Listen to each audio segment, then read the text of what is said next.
बंदी छोड़ सतगुरु रामपाल जी परमेश्वर जी की जय हो।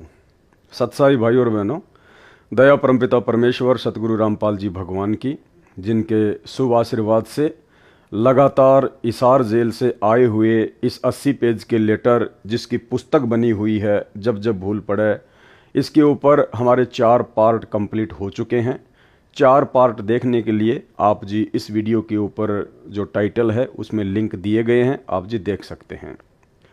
और परमेश्वर ने बहुत बड़ी दया बख्शी, काफ़ी कुछ बातें भगत समाज को, जिन बातों से भगत समाज अभी तक अनजान था, सतलोक आश्रम मैनेजमेंट हरियाणा के विषय में, संजय दिल्ली वाले के विषय में परमेश्वर जी ने बहुत कुछ खुलकर लिख दिया है।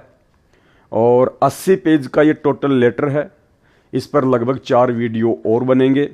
तो भाई और बहनों, आज हम 40 से लेकर 50 पेज तक पढ़ेंगे और 40 से 50 के बीच में परमात्मा ने संजय दिल्ली वाले के अज्ञान और पाखंड के ऊपर गीता जी से बहुत सारे श्लोकों को लेकर उनका खंडन किया है, उसकी झूठ का पर्दाफाश किया है।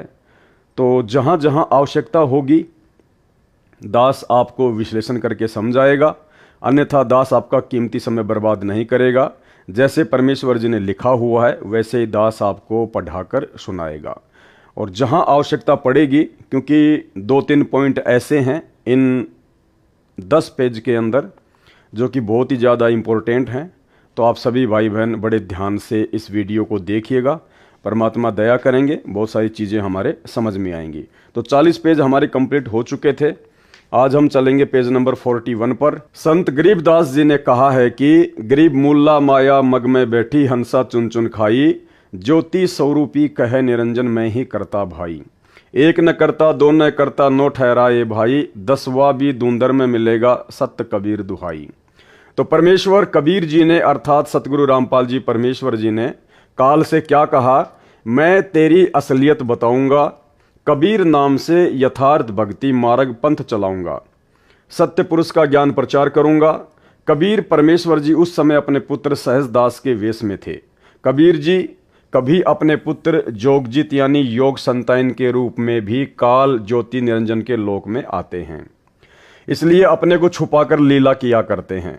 सब जीव उस सत्य पुरुष की आत्मा है। यहां तूने उन सब को कुत्ते गधे सुअर आदि बनाकर मां कष्ट दे रखा है। इनको सुख सागर शतलोक का ज्ञान बताऊंगा, निज नाम देकर तेरे जाल से मुक्त कराऊंगा। तब काल ने मेरे से कहा था कि यदि तू एक कबीर पंथ चलाएगा, मैं अपने दूत भेजकर 12 नकली कबीर पंथ चलाऊंगा। इनके अतिरिक्त और अनेक नकली पंथ अपने दूत भेजकर चलाऊंगा। सब जीवों को भरमाऊंगा। वे वाणी तो आप वाली कहा करेंगे, परंतु अर्थ गलत करके मेरे जाल में जीवों को रखेंगे। हे धर्मदास, मेरे पृथ्वी पर आने के पश्चात ज्योति निरंजन काल ने अपने प्रमुख दूतों को बुलाया तथा कहा कि मेरा दुश्मन कबीर मृत्यु लोक अर्थात पृथ्वी लोक पर गया है। वह कबीर नाम से पंथ चलाएगा। तुम पृथ्वी पर जन्म लो, उसका विरोध उसी के पंथ में घुसकर करो। हे परमेश्वर कबीर जी के बच्चों, भगत तथा भगतमती यानी सतगुरु रामपाल जी भगवान कह रहे हैं आप और हमारे से, वर्तमान में काल का भेजा प्रमुख दूत संजय दिल्ली है। क्या कह रहे हैं परमात्मा कि वर्तमान में उस काल की तरफ से भेजा हुआ प्रमुख दूत कौन है? संजय दिल्ली वाला, ना कि पवन दास। पवन दास का कोई जिक्र नहीं है। अब यहां परमात्मा ने हल्का सा दास का नाम लिया है। इसका सहयोगी पवन जयपुर है। यहां परमेश्वर ने दास को कोई काल का दूत वगैरह नहीं कहा है। इसका सहयोगी पवन जयपुर है। और यह सहयोग के रूप में परमात्मा ने मुझ पवन दास का नाम सिर्फ और सिर्फ इसलिए लिया है क्योंकि सतलोक आश्रम मैनेजमेंट हरियाणा ने जब उन्होंने देखा कि ये पवन दास हमारे अज्ञान और पाखंड की पोल पट्टी पूरी संगत के सामने खोल रहा है, तो इन्होंने मुझ पवन दास की झूठी शिकायतें परमात्मा के पास लगाई।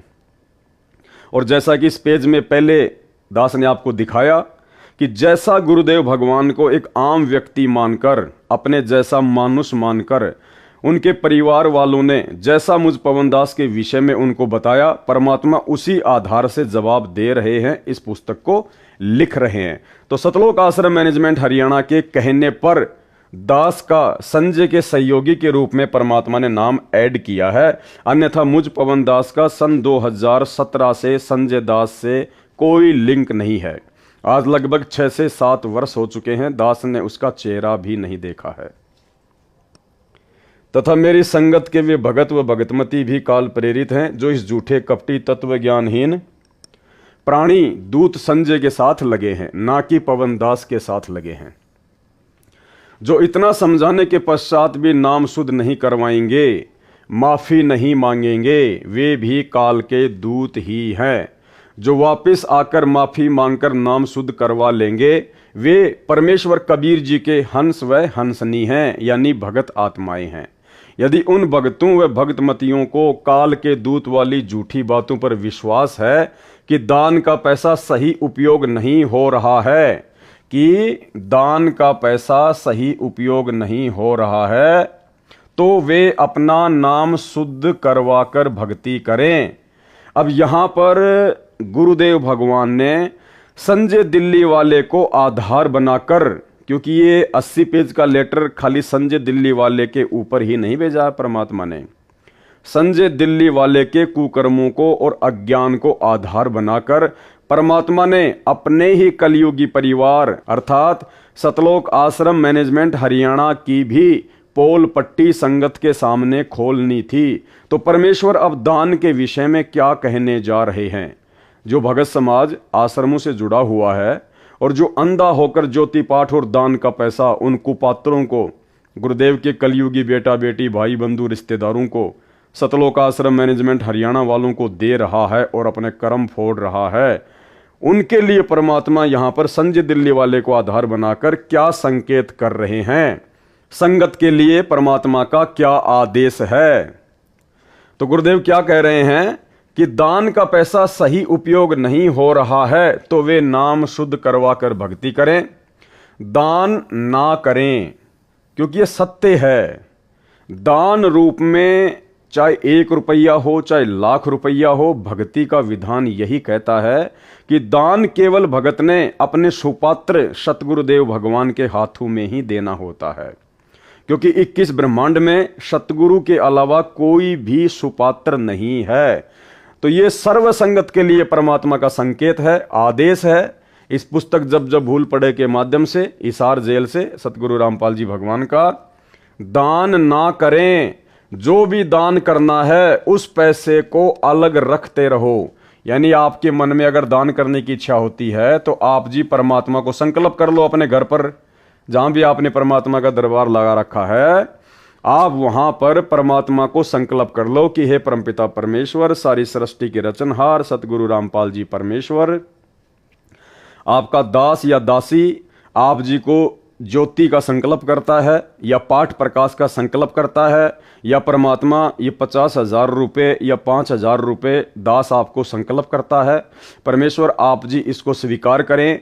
और जब आप हिसार जेल से किसी भी आश्रम में या कहीं भी बाहर आओगे, परमात्मा उस समय ये संकल्प किया हुआ दान आप सुपात्र सतगुरुदेव भगवान के कर कमलों में सौंप दूंगा। तो परमेश्वर का भक्ति विधान कहता है कि साधु भूखा भाव का, धन का भूखा नहीं, और जो कोई धन का भूखा वो साधु भी नहीं।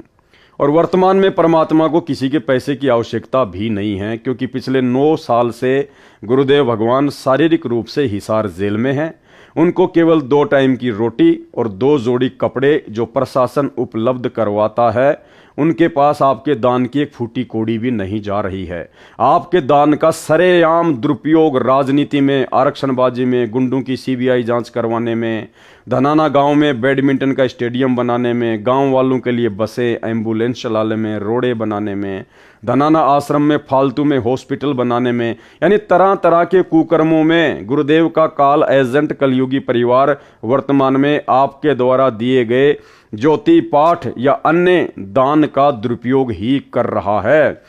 तो परमेश्वर जी ने, सतगुरु रामपाल जी भगवान ने संजय दिल्ली वाले को आधार बनाकर अपनी पूरी संगत को यह निर्देशित कर दिया है, आदेश दे दिया है, उनको एक रास्ता बता दिया है कि आप वर्तमान में सतलोक आश्रम मैनेजमेंट हरियाणा को दान ना करें। देखो भाइयों और बहनों, बहुत सारी शंकाएं आपके मन में हो सकती हैं कि हम तो जो गुरुजी के हिसार जेल से ऑडियो आते हैं, वीडियो कॉल आती हैं, उनमें तो गुरुजी कहते हैं कि बच्चों खुल के दान करो, खुल के दान करो। देखो भाई और बहनों, परमात्मा एक तीर से अनेकों शिकार करते हैं। जो नादान संगत है, जो भोली संगत है, जो तत्व ज्ञान से फिलहाल अपरिचित संगत है, जो परमात्मा के मिशन से अपरिचित है, परमात्मा ने उनको एक जगह जोड़कर भी रखना है। अगर वे आत्माएं आश्रमों में नहीं आएंगी, नहीं जाएंगी, क्योंकि साध संगति की उनको जानकारी नहीं है। साध संगति से जुड़ने के लिए उनको डराया जाता है, धमकाया जाता है कि तुम्हारा नाम खंड हो जाएगा, तुम्हारा पीला पर्चा निकाल देंगे, तुम्हारी नो एंट्री कर देंगे, गुरुजी के पास तुम्हारी शिकायत भेज देंगे, तुम्हें गुरुद्रोही घोषित कर देंगे, गुरुजी के आने के बाद तुम्हें आश्रम में एंट्री नहीं देंगे। तो उन आत्माओं को इस प्रकार से डरा दिया गया है। अब वे आत्माएं जो ज्ञान में कमजोर हैं, साध संगति से नहीं जुड़ पा रही हैं, गुरुजी के ज्ञान को आधार नहीं बना पा रही हैं, तो गुरुदेव को पता है कि ऐसी स्थिति में घर बैठकर भी भक्ति सफल नहीं की जा सकती जब तक भगत को ज्ञान पूर्ण नहीं है। तो परमेश्वर ने उनको आश्रमों से जोड़ के भी रखना है ताकि वो आते रहें, जाते रहें, भक्ति मार्ग से जुड़े रहें, अन्यथा वो दूसरे पंथों में जाकर अपना सब कुछ बर्बाद कर देंगे। दूसरा, परमात्मा ने थोड़ा बहुत ज्ञान प्रचार भी इन लोगों के माध्यम से करवाना है, सतलोक आश्रम मैनेजमेंट हरियाणा के माध्यम से। अन्यथा भाइयों और बहनों, आपने कहानी सुनी होगी जो परमात्मा अक्सर अपने सत्संगों में बताते हैं कि एक शिष्य था, उसके गुरु ने उसको एक सिद्धि करवा दी और गुरु ने कहा कि बेटा मेरी गैर हाजिरी में इस सिद्धि का प्रयोग मत करना। गुरु कुछ दिन के लिए बाहर चला गया। पीछे से चेले ने देखा कि भाई सारा काम मुझे करना पड़ रहा है, गुरुजी ने मुझे एक सिद्धि करवाई थी, क्यों ना मैं उस सिद्धि का प्रयोग करूं। उसने सिद्धि का प्रयोग किया। तुरंत वहां पर एक जो है वो जिन्न प्रकट हो गया और जिन्न ने कहा कि भाई मुझे काम बता, अगर काम नहीं बताएगा तो मैं तेरी गर्दन मरोड़ूंगा। तो उसने काम बताया कि गांव से जाके आटा लिया, वो फटाफट आटा मांग के ले आया, लकड़ी इकट्ठी करके लिया, लकड़ी लिया, रोटी बना दी, झाड़ू निकाल दी। अब उसने देखा भाई इसको क्या काम बताऊं, और वो बोला मुझे काम पे लगा के रखना, अगर मुझे तूने फ्री छोड़ दिया तो मैं तेरी गर्दन मरोड़ूंगा। अब चेलाराम बड़ा दुखी, बड़ा परेशान हो गया, रो रो के गुरुजी को याद करने लगा कि आज ये मुझे मारेगा। इतने में गुरुजी उसको आते हुए दिखाई दिए। चेलाराम दौड़ के गया, गुरुजी के चरणों में गिर गया, रोने लगा। बोला भाई क्या हुआ? बोला गुरुजी बस पूछो मत, क्या हुआ? बोला तूने वो सिद्धि यूज कर ली क्या? बोले हाँ गुरुजी। अरे बोला नालायक, मैंने तुझे मना किया था ना कि मेरी एब्सेंस में सिद्धि यूज मत करना। क्या हुआ? गुरुजी ऐसे ऐसे उसने सारा काम कर दिया। अब वो कह रहा है कि मुझे काम बता, नहीं तो मैं तेरी गर्दन मरोड़ूंगा। तो गुरुदेव ने कहा कि चल उसको ऐसा बोल कि वो एक लंबा सा बांस लेके आ जाए। तो उसने कहा कि भाई तू एक लंबा सा बांस लेके आ जा। वो फटाफट एक बांस लेके आ गया। अब इसको ये बोल कि जमीन में इसको गाड़ दे बांस को। उसने फटाफट खोद के गड्ढा और जमीन में बांस को गाड़ दिया। फिर गुरुदेव ने कहा कि अब इसको बोल कि इस बांस के ऊपर चढ़ और उतर, जब तक मैं तुझे दूसरा काम ना बताऊं तब तक तू इस बांस के ऊपर चढ़ेगा और उतरेगा, चढ़ेगा उतरेगा, यही काम तू करता रहे। तो उसने ऐसा ही किया। जिन अपने काम पे लग गया और चेले राम की जान बच गई। तो भाइयों और बहनों, ये जो सतलोक आश्रम मैनेजमेंट हरियाणा है ना, ये है जिन्न, ये भगत नहीं है। भक्ति के तो आसपास भी नहीं है ये लोग। गुरुदेव भगवान को पता है कि ये जिन्न हैं, ये भूत हैं, ये काल के एजेंट हैं। भक्ति तो इनसे हो नहीं सकती, अच्छे कर्म तो इनसे हो नहीं सकते। इनको यदि किसी ने किसी काम पर लगाकर नहीं रखा तो ये और ज्यादा अपने कर्म बिगाड़ेंगे, मेरी संगत की भी ऐसी की तैसी करेंगे। तो परमेश्वर ने इनको एक प्रकार से ज्ञान प्रचार की सेवा दे दी कि तुम्हारे बस का केवल यही है और भक्ति वक्ति तुम्हारे बस की बात नहीं है। तुम ये भंडारे करते रहो, संगत को जोड़े रखो, और जो तुम्हारी हार्दिक इच्छा थी माया की, धन प्राप्ति की, जिसके लिए तुम भक्ति कर रहे थे, अपने गुरुजी से जुड़े हुए थे, तो खोलो आश्रम, बनाओ आश्रम, लगाओ इन पत्थरों में पैसा। तुम और संगत दोनों इसी प्रकार से आपस में जुड़े रहो। अगर परमात्मा इनको इस प्रकार की छोटी मोटी सेवाएं ना देते, हालांकि गुरुदेव ने इनको ये आश्रम बनाने की सेवा अपनी तरफ से नहीं दी, इन काल एजेंटों ने गुरुजी को जेल में जाके सलाह दी। तब गुरुजी को तो मालूम था इन सब बातों का कि ये तो जिन है, यदि इनको किसी ने किसी काम पे नहीं लगा के रखा तो ये तो संगत का सत्यानाश कर देंगे, और मेरी संगत जो अभी अज्ञान है, तत्व ज्ञान से अपरिचित है, ये दूसरे पंथों में जाके अपने कर्म फोड़ेगी। इससे अच्छा है कि मेरे पंथ में, इन्हीं आश्रमों में मर्यादा तोड़कर भी पड़े रहेंगे तो कम से कम मेरे चरणों में तो रहेंगे, आज नहीं तो कल ठोकर खाकर फिर वापस लाइन पर आ जाएंगे। तो भाई और बहनों, पूरी राम कहानी ये है। इसलिए परमात्मा ने सतलोक आश्रम मैनेजमेंट हरियाणा को इस प्रकार से आश्रम वगैरह बनाने की छूट दे रखी है, और ज्ञान प्रचार के माध्यम से इनके थोड़े बहुत जो कर्म है वो जो है बनते रहें। तो अब परमात्मा इस 80 पेज के लेटर के माध्यम से जो समझदार आत्माएं होंगी, सतलोक आश्रम मैनेजमेंट हरियाणा के पीछे जुड़ी हुई लाखों की संगत में जो कुछ एक समझदार भगत आत्माएं होंगी, जिनको थोड़ा बहुत गुरुदेव का ज्ञान समझ में आना लगा होगा, अब वो आत्माएं समझ जाएंगी इस 80 पेज के लेटर को पढ़कर कि हाँ, गुरुदेव भगवान संजय दिल्ली वाले को आधार बनाकर और अपनी पूरी संगत को क्या संदेशा देना चाह रहे हैं। तो परमेश्वर कह रहे हैं कि दान ना करें, जो भी दान करना है उस पैसे को अलग रखते रहो। ज्योति स्वयं जलाओ, परमात्मा कह रहे हैं ज्योति अपने घर पे जलाओ ना। अरे तुम ज्योति के 2100 रुपए सतलोक आश्रमों में जाकर जमा करवाते हो, और मान लीजिए वो तुम्हारी ज्योति जला रहे हैं, तो वो कितना घी जलाएंगे? 1.25 किलो घी। 1.25 किलो घी कितने का आया? 750 रुपए का। और तुम कितने दे रहे हो? 2100 रुपए। अब तुम्हें यह भी नहीं पता कि बाकी के पैसे तुम्हारे कहां लग रहे हैं, किस सेवा में लग रहे हैं, क्योंकि राजनीति में भी लग रहे हैं, आरक्षणबाजी में भी लग रहे हैं, गुंडों की सीबीआई जांच में भी लग रहे हैं, अपनी मौज मस्ती में भी लग रहे हैं, फालतू में आश्रमों पे आश्रम बनाए जा रहे हैं, उन पत्थरों में भी पैसे बर्बाद हो रहे हैं। तो ये विचार आप लोगों ने करना पड़ेगा कि 2100 रुपए देने के बजाय इन कुपात्रों को आप जी 2100 रुपए का 3 किलो घी लाके अपने घर पे जोत जलाओ ना परमात्मा की, उससे कहीं ज्यादा आपको लाभ मिलेगा। आप 2100 रुपए दे रहे हो, आपके 750 रुपए का मान लीजिए वो घी की आपकी ज्योति भी जला रहे हैं, तो आपको लाभ कितना हुआ? खाली 750 रुपए तक का ही तो होगा। और वो भी कन्फर्म नहीं है, वो भी कन्फर्म नहीं है कि आपके 750 रुपए का घी जलाया जा रहा होगा। तो इससे तो अच्छा है ना आप अपने घर पर घी लाकर परमात्मा के आदेश अनुसार, क्योंकि गुरुदेव का आदेश है कि ज्योति जलाओ, चाहे अखंड जलाओ। गुरुदेव कह रहे हैं चाहे कितना ही घी डालो, चाहे दिन में 1 किलो घी जलाओ, अखंड जलाओ, चलने दो 24 घंटे। जब दास बड़ी जेल से आए, यानी जब सतगुरु रामपाल जी भगवान हिसार जेल से बाहर आए, तब सारा पैसा दान कर देना, उस समय अपने गुरुजी के हाथों में दे देना वो पैसा। परंतु कुपात्र को दान देना तो कुछ लाभ नहीं मिलेगा, परंतु कुपात्र को दिए गए दान का कुछ भी लाभ नहीं मिलेगा। और ये सतलोक आश्रम मैनेजमेंट हरियाणा कुपात्र है, संजय दिल्ली वाला कुपात्र है, और मैं पवन दास ज्योति तथा पाठ का पैसा किसी से लेता नहीं। तो भाई और बहनों, अपना पैसा संकल्प करके अपने घर पर रखिए, परमात्मा की ज्योति का घी जलाओ, अखंड जलाओ, मालिक का आदेश आ गया है। और जितना भी आपको दान करना है गुरुदेव को संकल्प कर लो, साधु भूखा भाव का धन का भूखा नाई। उसी समय आपका पैसा गुरुजी के पास में पहुंच जाता है। बाकी जो कागज के टुकड़े हैं वो परमात्मा आने के बाद में ले लेंगे। तो स्पष्ट आदेश है सतगुरु रामपाल जी भगवान का। देखो भाई और बहनों, ये परमात्मा है, और इस समय गुरुदेव भगवान को अच्छे से पता है कि मेरी संगत के ऊपर काल का जबरदस्त पहरा है। काल स्वयं तो सबके सामने आता नहीं है, काल अपने एजेंटों के माध्यम से अपना काम करता है।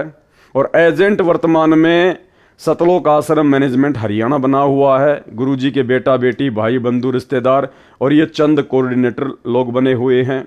अब आप लोगों ने क्या करना है, डिसीजन आपके हाथ में है। परमात्मा ने आप तक संदेशा भिजवाना था, भिजवा दिया। अब गुरुदेव भगवान आपका हाथ पकड़ के नहीं रोकेंगे कि आप आश्रमों में मत जाओ, या वहां जाकर ज्योति पाठ का पैसा मत दो, या भंडारे में मत जाओ। परमात्मा का केवल इतना ही काम है, आप तक संदेशा पहुंचाना, और उस संदेश को समझने के लिए आपको परमात्मा ने तत्व ज्ञान दे रखा है। उसके बावजूद भी यदि आप नादानी करोगे तो आने वाले समय में परिणाम भी आप ही भोगोगे। तो ये स्पष्ट संकेत सतगुरु रामपाल जी भगवान की करोड़ों की संगत को संजय दिल्ली वाले को माध्यम बनाकर परमेश्वर जी ने दिया है। एक बार फिर से पढ़ लो।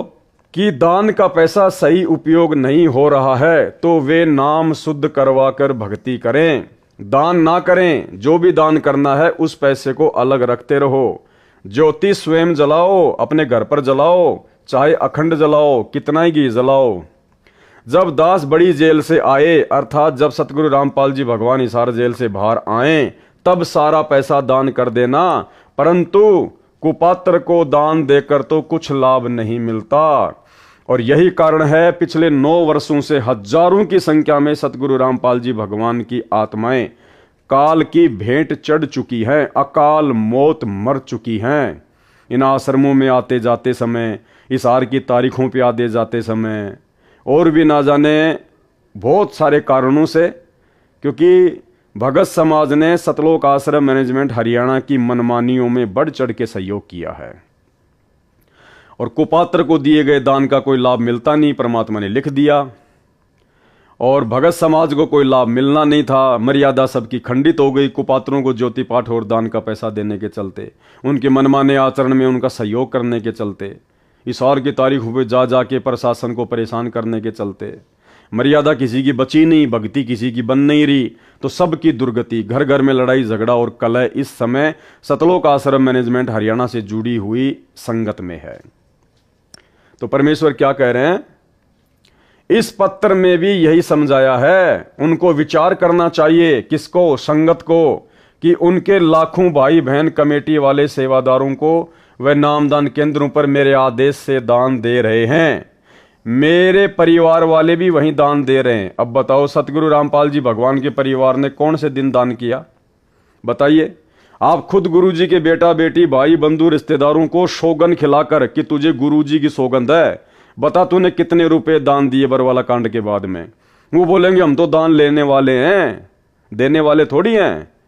अरे सतलोक आश्रम मैनेजमेंट हरियाणा अर्थात गुरुजी का परिवार अर्थात कमेटी, ये एक ही है।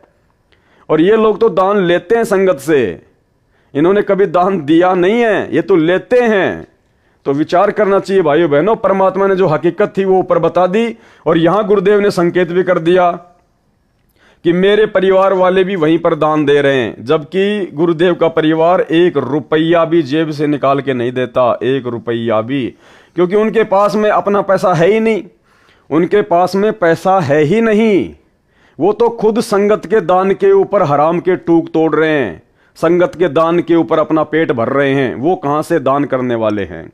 तो ये संकेत है परमात्मा का, समझदार समझ जाएंगे। क्या उन्होंने सब जांच पड़ताल नहीं की होगी? गुरुदेव कह रहे हैं क्या संगत ने मेरे परिवार वालों को ज्योति पाठ और दान का पैसा देने से पहले क्या जांच पड़ताल नहीं की होगी? इशारा कर रहे हैं परमात्मा कि संगत नादान है, बेखबर है। क्या उन्होंने सब जांच पड़ताल नहीं की होगी कि दान का पैसा ठीक खर्च हो रहा है? जांच पड़ताल तो बिल्कुल हो गई। सत्सेवकों ने सैकड़ों वीडियो बना दिए इनके कुकर्मों के ऊपर। इन्होंने धनाना गांव में धनाना गांव वालों के लिए 50 लाख रुपए जो भक्तों का ज्योति पाठ और दान का पैसा था, बैडमिंटन का स्टेडियम बना दिया। तो ये पैसा बर्बाद हो रहा है ना। हरियाणा के जाट आरक्षण में इन्होंने करोड़ों रुपया जाट आरक्षण संघर्ष समिति को दिया चंदे के रूप में। क्या ये पैसे का दुरुपयोग नहीं है? क्या इन्होंने उन कुपात्रों को दान नहीं दिया? तुमने तो मैनेजमेंट वाले कुपात्रों को दे दिया। मैनेजमेंट ने हरियाणा के जाट आरक्षण में उन जगत वाले कुपात्रों को दे दिया। राजस्थान में राजपूत करणी सेना को 5 लाख रुपए नगद आनंदपाल सिंह की सीबीआई जांच के लिए दिया। तुमने तो दिया उन कुपात्रों को पैसा, मैनेजमेंट वालों को। उन कुपात्रों ने आगे राजपूत करणी सेना वाले कुपात्रों को पैसा दे दिया। सरेआम तुम्हारे दान का दुरुपयोग। क्या उन्होंने सब जांच पड़ताल नहीं की होगी कि दान का पैसा ठीक खर्च हो रहा है या गलत है? देखो संकेत कर रहे हैं परमात्मा ये प्रश्नवाचक चिन्ह लगाकर कि गलत। उनको विश्वास है कि पैसा सही प्रयोग हो रहा है। आपको भी विश्वास करना चाहिए। बिल्कुल नहीं कर सकते, क्योंकि ये हमारी परीक्षा है। परमात्मा परीक्षा लेगा। हम कैसे विश्वास करेंगे जब गुरुदेव भगवान ने सत्संगों में कह दिया कि तुम्हारे सतगुरु के अलावा धरती पर कोई भी सुपात्र नहीं है, दान लेने का अधिकारी नहीं है। फिर हम कैसे अपने जैसे 2 कोटि के जीवों को पैसा देके विश्वास करें? कर ही नहीं सकते। गुरु बिन दान पुण्य जो कर ही मिथ्या होय कभू न फल ही। गुरु बिन माला फेरते, गुरु बिन देते दान, गुरु बिन दोनों निष्फल है, चाहे पूछो वेद पुराण। ये है परमात्मा का विधान। तो ये जो लाइन लिखी है परमात्मा ने, आपको भी विश्वास करना चाहिए। अपने सत्संगों में परमात्मा ने यह कभी नहीं कहा कि आपको अपने जैसे 2 कोड़ी के भक्तों को दान देना चाहिए, या भगत दान लेने के लिए सुपात्र है, या आपको उन पर विश्वास करना चाहिए। ये परमात्मा ने कभी भी अपने सत्संगों में नहीं कहा। इसलिए ये हम भक्तों की परीक्षा है। बात अब ज्योति के 2100 रुपए की करता हूं। कबीर कहे कबीर पुकार के, दोए बात लख ले, एक साहिब की भक्ति व भूखों को कछु दे। कबीर धन चाहे तो दान कर, मुक्ति चाहे जप नाम, जो कोई दोनों नी इच्छा करे, करे सब ही काम। कबीर गुरु से शिष्य जब दीक्षा मांगे, मन कर्म वचन धरे धन आगे। गुरु से शिष्य जब दीक्षा मांगे, तो आप दीक्षा किससे मांग रहे हो भाई? आपको तो सतलोक आश्रम मैनेजमेंट हरियाणा दीक्षा दे रहा है, आपको तो अपने जैसे 2 कोड़ी के जीव दीक्षा दे रहे हैं। तो मन कर्म वचन और वो धन अपने गुरुजी के सामने रखा जाता है, ना कि भगत भाइयों के सामने। गरीबदास जी ने कहा है कि तन मन धन सब अर्पिए, भक्ति मुक्ति के काज, और जिनके उर में बंदगी, तो क्या इंदर का राज। कबीर 10वां अंश गुरु को दीजिए, जीवन जन्म सफल कर लीजिए। और तुम दान रूप में 10वें अंश का पैसा किसको दे रहे हो? सतलोक आश्रम मैनेजमेंट हरियाणा को। जबकि 10वें अंश का पैसा दान रूप में किसको दिया जाता है? अपने गुरु को। तो टोटल भक्ति विधान के खिलाफ आपका हर एक कदम बढ़ रहा है। गीता अध्याय 3 श्लोक 10-15 में भी यही कहा है कि श्लोक नंबर 10, प्रजापिता यानी परमेश्वर कबीर जी ने सृष्टि के प्रारंभ में प्रजाओं की तथा यज्ञों अर्थात धार्मिक अनुष्ठानों के ज्ञान की रचना करके यानी सूक्ष्म वेद बताकर कहा कि तुम प्रजाजन मेरे द्वारा बताए धार्मिक अनुष्ठान विधान के अनुसार धार्मिक क्रिया करके उसके द्वारा वृद्धि को प्राप्त हो जाओ, यानी धनी बनो व भक्ति से भगत बनो। ये विधान अनुसार किया धार्मिक अनुष्ठान तुम सब साधकों को इच्छित पदार्थ प्राप्त करवाने वाले हों। मेरे अतिरिक्त जितने भी गीता के अनुवाद करता हैं, गुरुदेव भगवान कह रहे हैं, मेरे अतिरिक्त जितने भी गीता के अनुवाद करता हैं उन सब ने ब्रह्मा को प्रजापति लिखा है, उनकी बुद्धि काल ने बंद कर रखी है। श्लोक नंबर 11, इस यज्ञ यानी मर्यादा में रहकर किए गए धार्मिक अनुष्ठान द्वारा देवताओं को उन्नत करो। वे देवता तुम सब साधकों स्त्री पुरुष को उन्नत करें, यानी भौतिक व आध्यात्मिक धन के धनी बनाएं। इस प्रकार निस्वार्थ भाव से आपस में एक दूसरे को उन्नत करते हुए तुम सब पर यानी ज्योति निरंजन वाले मोक्ष लाभ से दूसरा जो पूर्ण मोक्ष लाभ है उस कल्याण को प्राप्त हो जाओ। गीता अध्याय 15 श्लोक 1 से 4 में पूर्ण ब्रह्म को तो वृक्ष की जड़ बताया तथा अक्षर पुरुष को तना, क्षर पुरुष ज्योति निरंजन को डार, तीनों देवताओं रजगुण ब्रह्मा, सतगुण विष्णु, तमगुण शिव को शाखा तथा पत्तों को संसार बताया है। इन श्लोकों में उसी के आधार से कहा है कि शास्त्र विधि अनुसार यानी गुरु मर्यादा में रहकर धार्मिक अनुष्ठान करके यानी पूर्ण ब्रह्म की जो वृक्ष की मूल है सच्चाई पूजा करो, जिससे देवता रूपी शाखा बढ़ेंगी, यानी देवताओं के पास सत्य साधक के शुभ कर्म व पुण्य कर्म जमा हो जाएंगे। ये देवता कर्म का फल ही देते हैं, इसलिए कहा है। याद रखें, इस अध्याय 3 के श्लोक 15 में स्पष्ट है कि ब्रह्म यानी ज्योति निरंजन काल ब्रह्म की उत्पत्ति अविनाशी परमात्मा कबीर जैसे हुई है। वह सर्वगतम ब्रह्म सर्वव्यापी परम अक्षर परमात्मा नित्यम नित्य ही सदा ही धार्मिक अनुष्ठानों में प्रतिष्ठित है, यानी इष्ट रूप में पूज्य है। जैसे गीता अध्याय 15 श्लोक 1 से 4 तथा 16 से 15 में कहा है कि यह संसार पीपल के उल्टे लटके पेड़ के समान है, जिसकी जड़ तो ऊपर परम अक्षर परमात्मा जानो तथा नीचे तीनों गुणों रजगुण ब्रह्मा, सतगुण विष्णु तथा तमगुण शिव को शाखा जानो।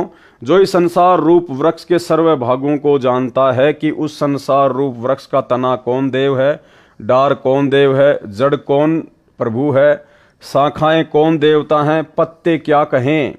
जो व्यक्ति उस संसार रूप वृक्ष को इस प्रकार विस्तार से जानता है वह संत वेद के तात्पर्य को जानने वाला है, यानी तत्वदर्शी संत है। कबीर परमेश्वर जी स्वयं सतगुरु बनते हैं तथा तत्व ज्ञान बताते हैं। क्या कह रहे हैं गुरुदेव? कबीर परमेश्वर जी स्वयं सतगुरु बनते हैं। क्या बनते हैं? सतगुरु, जो आज सतगुरु बनकर आप और हमारे बीच में प्रकट हैं। कबीर परमात्मा स्वयं ही सतगुरु की भूमिका निभाते हैं। परमेश्वर कबीर जी ने बताया है कि कबीर अक्षर पुरुष एक पेड़ है, निरंजन वा की डार, तीनों देवा शाखा हैं, पात रूप संसार। इसका विस्तृत वर्णन पहले इसी पत्र समझा है तो सिर धर पांव में कर दिया है। यहाँ पर अध्याय 3 के श्लोक 10-15 का इसी प्रकरण से संबंध है, इसलिए आंशिक वर्णन करना अनिवार्य था, वह किया है ताकि इनका यथार्थ भाव पढ़ने वाले को आसानी से समझ में आ जाए। Page number 43। गीता अध्याय 3 श्लोक 12। धार्मिक अनुष्ठान जो गुरु जी की आज्ञा से करवाए जाते हैं। धार्मिक अनुष्ठान क्या है? ज्योति करवाना, पाठ करवाना, भंडारा करवाना। क्या कह रहे हैं सतगुरु रामपाल जी भगवान कि धार्मिक अनुष्ठान जो गुरु जी की आज्ञा से करवाए जाते हैं। क्या आप संगत वाले इसार जेल में गुरुदेव से ज्योति या पाठ करवाने का आदेश लेके आए थे? अब लाखों की संख्या में जो भाई बहन आंखें बंद करके ज्योति पाठ करवा रहे हैं उन आश्रमों में, उनको पात्रों को, क्या परमेश्वर के भक्ति विधान अनुसार गीता अध्याय 3 श्लोक 12 के अनुसार कोई भी धार्मिक अनुष्ठान करवाने से पहले क्या आपने हिसार जेल में जाकर अपने गुरुदेव से आज्ञा प्राप्त की? नहीं की। आपने परमेश्वर की मर्यादाएं तोड़ी है। उन द्वारा बढ़ाए गए देवता तुम सब साधकों को कर्मों अनुसार इच्छित पदार्थ बिना मांगे निश्चय ही देते रहेंगे। उन देवताओं द्वारा किए हुए पदार्थों को जो उनको बिना दिए यानी 10वां अंश पूर्ण गुरु को दिए बिना स्वयं भोगता है, प्रयोग करता है, वह परमात्मा का चोर बताया है।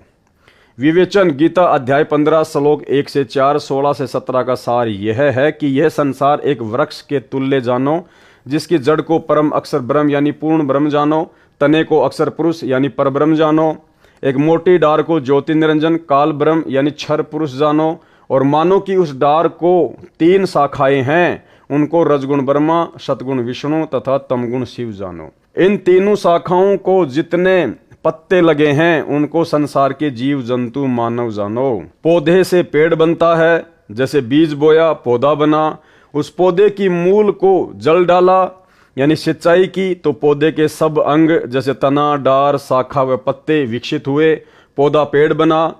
फिर शाखाओं को फल लगे, बिना मांगे ही फल अपने पेड़ से मिलने लगे, पक पक कर गिरने लगे। यह एक उदाहरण है। गीता में लिखे प्रसंग को दास ने ठीक से समझा और समझाया है, जो वर्तमान तक किसी ऋषि, महर्षि व देवताओं को समझ नहीं आया था। यह संजय दिल्ली अज्ञानी कूतर्क देता है। कौन देता है? संजय दिल्ली वाला, ना कि पवन दास। यह संजय दिल्ली वाला अज्ञानी कूतर्क देता है कि रामपाल को ज्ञान नहीं है, वह पेड़ की जड़ को पूर्ण ब्रह्म बताता है। संजय स्वयं मूर्ख है, उसे सब मूर्ख लग रहे हैं, मूर्ख को सब मूर्ख ही लगते हैं।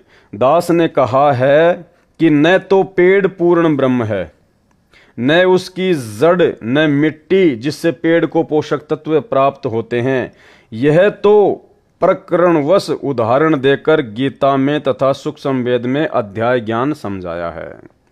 परमात्मा कहते हैं जो मैंने उदाहरण दिया है ना कि अक्षर पुरुष एक पेड़ है, निरंजन वा की डार, तीनों देवा शाखा हैं, ये पात रूप संसार। तो संजय दिल्ली वाले ने कहा कि संत रामपाल जी तो कहते हैं कि पेड़ की जो जड़ है, जो जमीन में है, जो गुप्त है, दिखाई नहीं देती, वो कबीर भगवान है, जिससे पूरा पेड़ फलता फूलता है। और संजय ने कहा कि परमात्मा को तो किसी के सहारे की जरूरत नहीं है, लेकिन जड़ को तो मिट्टी और खाद की जरूरत पड़ती है। तो परमेश्वर ने कहा कि ये तो आप मंदबुद्धि जीवों को समझाने के लिए मैंने केवल एक उदाहरण दिया है, बाकी ना तो जड़ परमात्मा है, ना वो मूल परमात्मा है, ना वो शाखा परमात्मा है।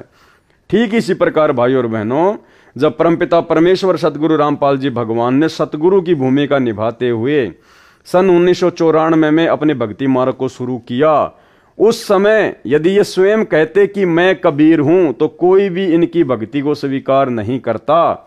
इसलिए परमात्मा ने हमें भक्ति पर लगाकर ज्ञान समझाने के लिए इस कागज की काल्पनिक फोटो को कबीर भगवान की फोटो बताया, केवल एक उदाहरण के रूप में। जिस प्रकार यहां कह रहे हैं परमात्मा कि ना तो वो जड़ परमात्मा है, ना वो शाखा परमात्मा है, यह तो प्रकरणवश उदाहरण देकर गीता में तथा सूक्ष्म वेद में अध्याय ज्ञान समझाया है। तो इसी प्रकार जो आज भोली संगत है, करोड़ों की संगत है, इस काल्पनिक कागज की फोटो को कबीर भगवान मानकर अपने घर पर रखती है, इसको दंडवत करती है। आश्रमों में इसके बड़े बड़े पोस्टर लगाए जाते हैं, जून के महीने में कबीर प्रकट दिवस मनाया जाता है। ये संगत की नादानी है। ये तो केवल परमात्मा ने एक उदाहरण के रूप में हमारे सामने पेश की, अन्यथा ये कागज का टुकड़ा भगवान नहीं है। असली भगवान कबीर देव तो सतगुरु रामपाल जी के रूप में धरती पर प्रकट हैं। रामपाल दास ने सुलझाया, सरल किया है। गीता अध्याय 3 श्लोक 13, जो भक्तजन व भक्तमतियां पूर्ण गुरु अर्थात सतगुरु द्वारा किए धार्मिक अनुष्ठान में पूर्ण ब्रह्म परम अक्षर ब्रह्म को इष्ट मानकर प्रतिष्ठित करके भोग लगाया जाता है, फिर शेष बचे प्रसाद को खाते हैं, वे सब पापों से मुक्त हो जाते हैं। जैसे पहला पाप दान ना करना, ये पहला पाप। लेकिन दान किसको करें? सतगुरु को दान करना। जो सतगुरु को दान नहीं करता, सतगुरु के हाथों में जो दान नहीं करता, वो सबसे पहला पाप है। और इससे बढ़ के पाप जो अपने जैसे गुरु भाइयों को ज्योति पाठ और दान का पैसा देता है गुरु जी की गैर हाजिरी में, उन कुपात्रों को ज्योति पाठ और दान का पैसा देना सबसे बड़ा पाप है। तो मालिक ने बताया कि सबसे पहला पाप है दान ना करना। दूसरा पाप गुरु के अतिरिक्त अन्य को दान करना, जो कुपात्र को दिया दान भी पाप है। स्पष्ट कर दिया गुरुदेव ने कि सबसे बड़ा पाप है भक्ति मार्ग में दान ना करना। और दान किसको करना चाहिए ये हमें गुरुजी ने बता दिया कि गुरु बिन माला फेरते, गुरु बिन देते दान, गुरु बिन दोनों निष्फल है, चाहे पूछो वेद पुराण। उसके बाद गुरुदेव दूसरा पाप बता रहे हैं। दूसरा पाप गुरु के अलावा अन्य को दान करना, जो कुपात्र को दिया दान भी पाप है। तो गुरु के अलावा गुरु का परिवार, गुरु का बेटा बेटी, भाई बंधु, कोऑर्डिनेटर, ये सब लोग अन्य में आते हैं। गुरु के अतिरिक्त अन्य को दान करना, ये दूसरा सबसे बड़ा पाप है। उसका कोई लाभ नहीं मिलता। बिश्नोई धर्म के प्रवर्तक बाबा जम्बेश्वर जी ने कहा है कि कुपात्र को दान देना ऐसा व्यर्थ जाता है जैसे रेही की जमीन में बीज डालना। रेही की जमीन यानी बंजर जमीन में बीज डालना। तो आप लोग जो वर्तमान में गुरुजी की गैर हाजिरी में तत्व ज्ञान को आधार ना बनाकर इस परीक्षा के समय में जो अपने जैसे जीवों को सतलोक आश्रम मैनेजमेंट हरियाणा को ज्योति पाठ और दान का पैसा दे रहे हैं, परमात्मा कहते हैं आप तो बंजर जमीन में बीज डाल रहे हो, रेही की जमीन में बीज डाल रहे हो। सुपात्र को दिया दान ऐसे लाभ देता है जैसे उपजाऊ डहर। सुपात्र केवल हमारे गुरुदेव भगवान हैं। तीसरा पाप निर्धारित दान न करना। निर्धारित दान यानी 10वां अंश। जैसे ये दास रामपाल दास ज्योति हवन यज्ञ के लिए 1.25 किलोग्राम गाय या भैंस का घी दान करने को कहता है। क्या कह रहे हैं परमात्मा? परमात्मा ने ये नहीं कहा कि तुम 2100 रुपए दान करो, क्योंकि पैसे का तो दुरुपयोग होगा ही होगा। क्या कह रहे हैं परमात्मा? 1 किलो घी दान कर दो। अगर तुम्हें ज्योति करवानी है उन आश्रमों में तो 2100 रुपए ना दो, 1 किलो घी दे दो। तो घी को तो कम से कम दुरुपयोग तो नहीं करेंगे, हवन यज्ञ में लगाएंगे। स्पष्ट कह रहे हैं गुरुजी। जैसे ये दास रामपाल दास ज्योति हवन यज्ञ के लिए 1.25 किलोग्राम गाय या भैंस का घी दान करने को कहता है, 2100 रुपए के लिए नहीं कहा गुरुजी ने। ये 2100 रुपए तो सतलोक आश्रम मैनेजमेंट हरियाणा गुरुजी के नाम की आड़ में संगत से लूट रहा है, ठग रहा है।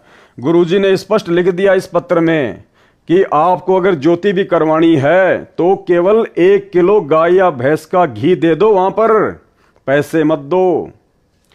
फिर यह भी विधान कहा है कि 10वां अंश सच्चे व पूर्ण गुरु को दान करना चाहिए। 10वें अंश का पैसा किसको दान करना चाहिए? 10वां अंश सच्चे व पूर्ण गुरु को दान करना चाहिए। तो भाई इन आश्रमों में आप जी किसको दान कर रहे हैं? क्या वो गुरु जी का बेटा बेटी भाई बंधु रिश्तेदार, वो कोऑर्डिनेटर जो इन आश्रमों को चला रहे हैं, संभाल रहे हैं, क्या ये लोग सच्चे गुरु हैं क्या तुम्हारे? ये पूर्ण गुरु हैं क्या? तो किसको दान कर रहे हो भाई तुम? स्पष्ट कह रहे हैं गुरुदेव भगवान, 10वां अंश सच्चे व पूर्ण गुरु को दान करना चाहिए। यानी वर्तमान में लाखों की संगत जो इन आश्रमों में आंख बंद करके दान कर रही है, सबका दान व्यर्थ जा रहा है और इसका परिणाम आने वाले चंद समय में आप सभी को देखने को मिलेगा। वह न किया तो भी पूर्ण लाभ नहीं मिलता। चौथा पाप, सत्य साधना न करके नकली गुरु से दीक्षा लेकर भक्ति व दान करना चौथा पाप है।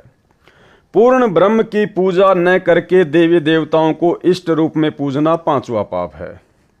भूत विद्या वालों के पास जाना यह छठा पाप है। तीर्थों पर पूजा के लिए जाना आदि आदि अनेकों पाप हैं।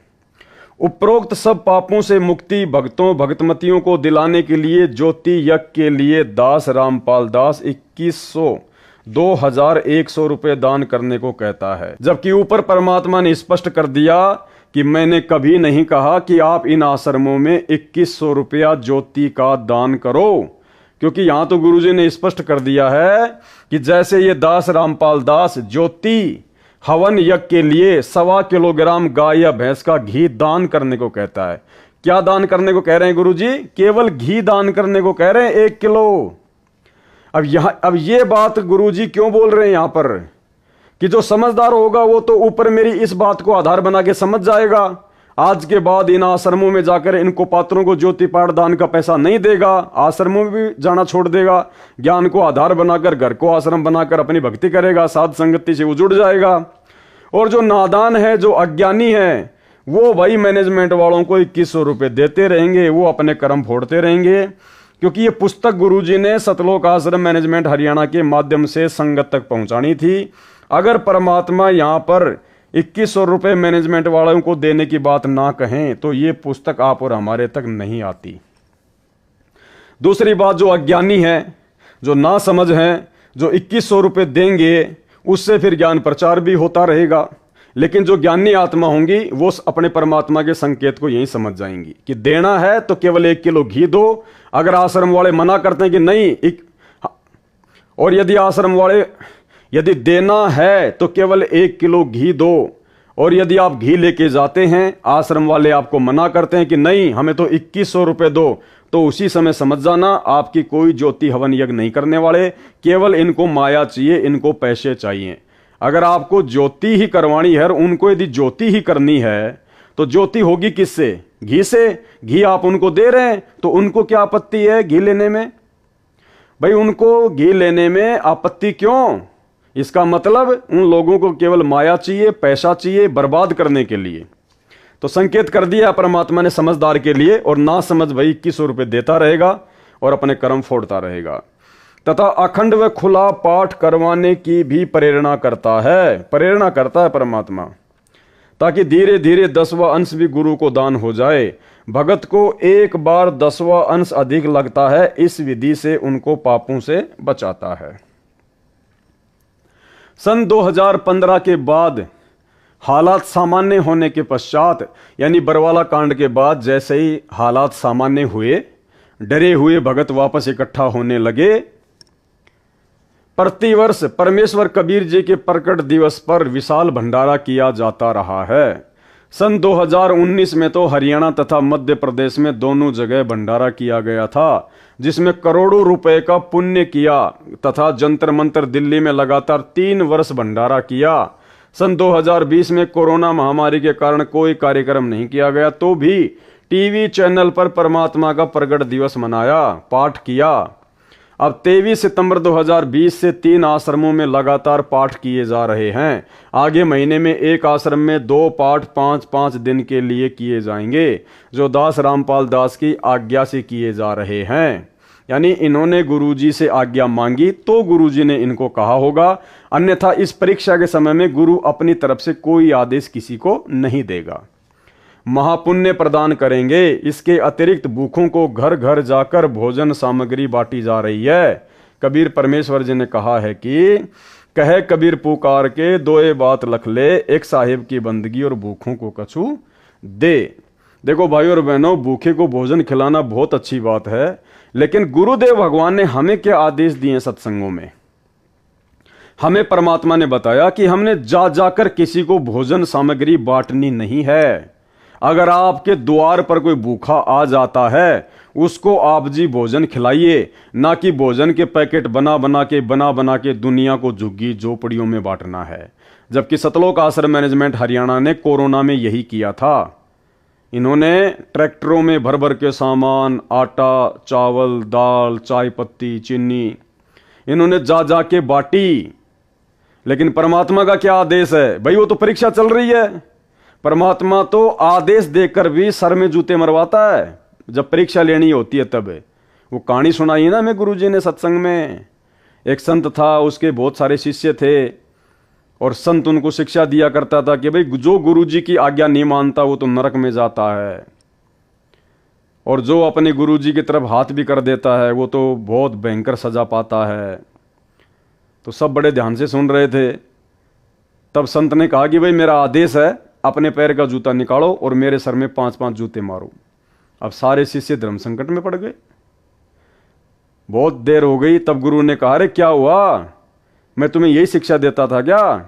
अरे गुरु की आज्ञा का पालन नहीं करोगे तो नरक में जाओगे। अब एक तरफ तो गुरु की आज्ञा और दूसरी तरफ आज्ञा क्या? गुरु के सर में जूते मारना। अब किसी की हिम्मत नहीं पड़ी। अंत में एक शिष्य खड़ा हुआ, गुरु जी के पास आया, अपने पैर का जूता निकाला और अपने सिर में मारे 5। तो इस प्रकार से भाई और बहनों, गुरु जो है वो परीक्षा के समय में उल्टा आदेश देकर भी परीक्षा ले सकता है।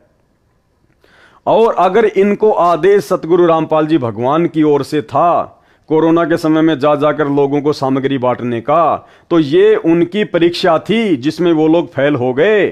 क्योंकि सत्संग में गुरुजी ने अपना विधान बताया। सत्संग गुरु का पक्का विधान है, अटल विधान है। कल को गुरुजी नहीं रहेंगे सतगुरु रूप में, गुरु रूप में, तब उनके सत्संग रहेंगे। हजारों साल तक जो गुरुजी का मार्ग चलेगा गुरुजी की गैर हाजिरी में, वो गुरुजी के सत्संगों के आधार से ही चलेगा। तो सत्संगों में जो गुरुजी ने अपना विधान बता दिया, जो नियम मर्यादा बता दी, वो अटल है। तो सत्संग में गुरुदेव ने क्या बताया कि आपने जा जाकर किसी को भोजन सामग्री नहीं बांटनी है। अगर आपके द्वार पर कोई भिखारी आ जाता है तो उसको खाना खिला दो। जबकि इन लोगों ने जा जाकर सामग्री बांटी है, जो कि गुरुजी के ज्ञान के विरुद्ध था। कहे कबीर पुकार के दोए बात लख ले, एक साहिब की बंदगी और भूखों को कछु दे। अर्थात कबीर परमेश्वर जी का आदेश है कि भगत पूर्ण गुरु की शरण में जाए और उसको 10वां अंश दान करे। वह भक्ति कराता है तथा भूखों को भोजन व्यवस्था भी करवाता है। अब देखो ये क्या आ गया, क्या आदेश आ गया। ऊपर तो परमात्मा ने मैनेजमेंट वालों की बातों को लिख दिया कि इन्होंने जा जाकर लोगों को भोजन बांटा जब कोरोना आया तब, और यहां गुरु जी क्या कह रहे हैं? अर्थात कबीर परमेश्वर जी का आदेश है, ये आदेश बता रहे हैं, परमात्मा का विधान बता रहे हैं ये। अर्थात कबीर परमेश्वर जी का आदेश है कि भगत पूर्ण गुरु की शरण में जाए और उसको 10वां अंश दान करे। वह भक्ति करवाता है तथा भूखों को भोजन की व्यवस्था भी करवाता है। कौन करवाता है? गुरु करवाएगा। गुरु भूखों के लिए भोजन की व्यवस्था करवाएगा, ना कि चेले जा जाके भूखों को भोजन बांटेंगे। तो यहां भी सतलोक आश्रम मैनेजमेंट हरियाणा कोरोना काल में फेल हो चुका है। भूखे परिवारों को भोजन देते हैं। जैसे वर्तमान में पूरे विश्व में कोरोना महामारी का प्रकोप है, जिसके कारण पूरे भारत में लॉकडाउन हुआ जिस कारण से कोई व्यक्ति धन उपार्जन का कार्य नहीं कर पा रहा। मजदूर व उनके बच्चे भूख से व्याकुल हुए। उनके लिए मेरी आज्ञा से मेरे प्रिय विश्वसनीय सब भगत व भगतमती, शिष्य व शिष्या दान कर रहे हैं। भाई गुरु जी का कोई विशेष कोई प्रिय नहीं होता है, गुरु तो समदृष्टि होता है, गुरु की नज़र में सब एक समान होते हैं। इसलिए यहाँ पर यह लिखना कि मेरे प्रिय और विश्वसनीय भगत व भगतमती, ये थोड़ा ज्ञान आधार से भाई विचार करना। मेरी आज्ञा से मेरे द्वारा गठित कमेटी के सदस्य उस दान हुए रुपए से आटा, चावल, दाल, नमक, तेल, छोंक के लिए व अन्य प्रयोग के लिए हल्दी, मसाला, चीनी, चाय पत्ती, साबुन आदि आदि प्रतिदिन प्रयोग में आने वाली आवश्यक खाद्य सामग्री घर घर जाकर मुफ्त बांट रहे हैं। उनको दुखी परिवार बताता है, कल से कुछ नहीं खाया, बच्चे बिलख रहे हैं। ऐसी आपदा के समय किया गया राहत कार्य सेवादारों को सेवा का लाभ देता है, दानियों को दान का लाभ देता है। यह धार्मिक यज्ञ मेरे सुशिष्य, सुशिष्याएं, सुपुत्र, सुपुत्री कर रहे हैं। किसी को दवाई नहीं मिल रही है, उसे दवा देते हैं। उन दुखियों की आत्मा दानी व सेवादारों को दुआ देती है। भाई हमें दुआ नहीं चाहिए। भाई और बहनों, ये 80 पेज का लेटर है, यहाँ पर संकेत हैं। परमात्मा ने हमें बताया कि भक्तों को किसी की दुआ नहीं चाहिए, भक्तों को केवल अपने भगवान की भक्ति करनी है। और यहाँ क्या कह रहे हैं परमात्मा, उन दुखियों की आत्मा दानी व सेवादारों को दुआ देती है। परमात्मा ऊपर बैठा सबके ऊपर नजर रखे हुए है, अर्थात गुरुदेव संकेत कर रहे हैं कि मैं सब कुछ देख रहा हूं इस आर जेल में बैठ के, इस लेटर में तुम्हारे को संकेत कर रहा हूं। बाकी मैं सब देख रहा था, वहां पे कौन क्या कर रहा था, कौन क्या नहीं कर रहा था। परमात्मा ऊपर बैठा सबके ऊपर नजर रखे हुए हैं कि कौन इस परीक्षा के समय में ज्ञान को आधार बनाकर चल रहे हैं और कौन अपनी मनमानियां कर रहा था। आगे देखिए, संजय साकट दिल्ली तो नीम हकीम खतरा ये जान है, इसको अध्यात्म का कै ख भी ज्ञान नहीं है, बस गुरु बनने की हवस उसे लगी है। किसको लगी है? संजय दिल्ली वाले को, ना कि पवन दास को। यह दास रामपाल दास इसलिए ज्योति यज्ञ के लिए 2100 रुपये दान करने को कहता है। उन रुपयों का 1.25 किलो स्वदेशी घी गाय भैंस का, जो 750 रुपये का मानो, शेष बचे 1350 रुपये। उन रुपयों से धर्म यज्ञ व आश्रम में सत्संग के समय नाम दीक्षा के लिए, जो बाहर से आने वाले भक्तों व भक्तमतियों के लिए आवश्यक वस्तुएं जैसे पंखे, बिछाने के लिए दरी व मैट, आटा, चावल, चीनी, लकड़ी, तेल, गैस आदि आदि में हिस्सा लगाया जाता है। तो भाई फिर अगर आश्रम की सारी व्यवस्था अगर वो ज्योति के बचे हुए पैसों से ही होती है, तो फिर पाठ प्रकाश का 21,000 रुपया फिर वो कहाँ जाता है? लाखों लोग पाठ प्रकाश कराते हैं, 21 हज़ार रुपया देते हैं, फिर वो कौन सी व्यवस्था में लगाया जाता है? जब सारी की सारी व्यवस्था ज्योति के बचे हुए 1350 रुपये से हो रही है, फिर 21 हज़ार रुपये पाठ के किस व्यवस्था में लगाए जा रहे हैं? खुला पाठ 1 लाख रुपए का होता है, वो पैसा किस व्यवस्था में लगाया जा रहा है? खुला दान भी बहुत सारे भगत करते हैं, वो पैसा किस व्यवस्था में लगाया जा रहा है? तो बताइए। तो यहां परमात्मा संकेत कर रहे हैं कि तुम्हारे पैसे का दुरुपयोग हो रहा है। कई करोड़ रुपए की राहत सामग्री सेवादारों ने वितरित कर दी है, दिन रात एक कर रखा है। कई परिवार ऐसे मिले जो बता रहे थे कि कई दिनों से कभी एक समय भोजन खाया, कभी भूखे रहे, ऐसा चल रहा था। यदि आज भोजन नहीं मिलता तो परिवार के सब सदस्य आत्महत्या कर लेते। ऐसे ऐसे महापुण्य के कार्य आप भक्तों व भक्तमतियों के दान से, दास की आज्ञा से आपके भाई बहन सेवादार कर रहे हैं। एक संजय दिल्ली है जो दिन रात ऐसी धर्मात्माओं में दोष निकालता रहता है, भक्तों व दास रामपाल दास की निंदा करता रहता है, अपने कर्म खराब कर रहा है, केवल आश्रम में बनाता है व खाता है, वह भी मनमाना आचरण करके बिना मेरी आज्ञा के करता है और उसे धर्म कहता है। अन्य आपदा जो मुझ रामपाल दास व 1000 अनुयायियों पर नवंबर 2014 में आई, यानी बरवाला कांड, झूठे मुकदमे दर्ज हुए, जेलों में डाले गए, उन सब की न्यायालय में पैरवी के लिए धन की आवश्यकता पड़ी। सारा रुपया आश्रम में रह गया, हमें पकड़कर जेल में डाल दिया।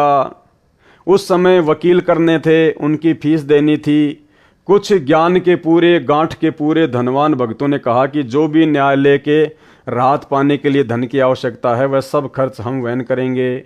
उस समय खराब परिस्थिति थी, दास ने उनसे दान नहीं लिया।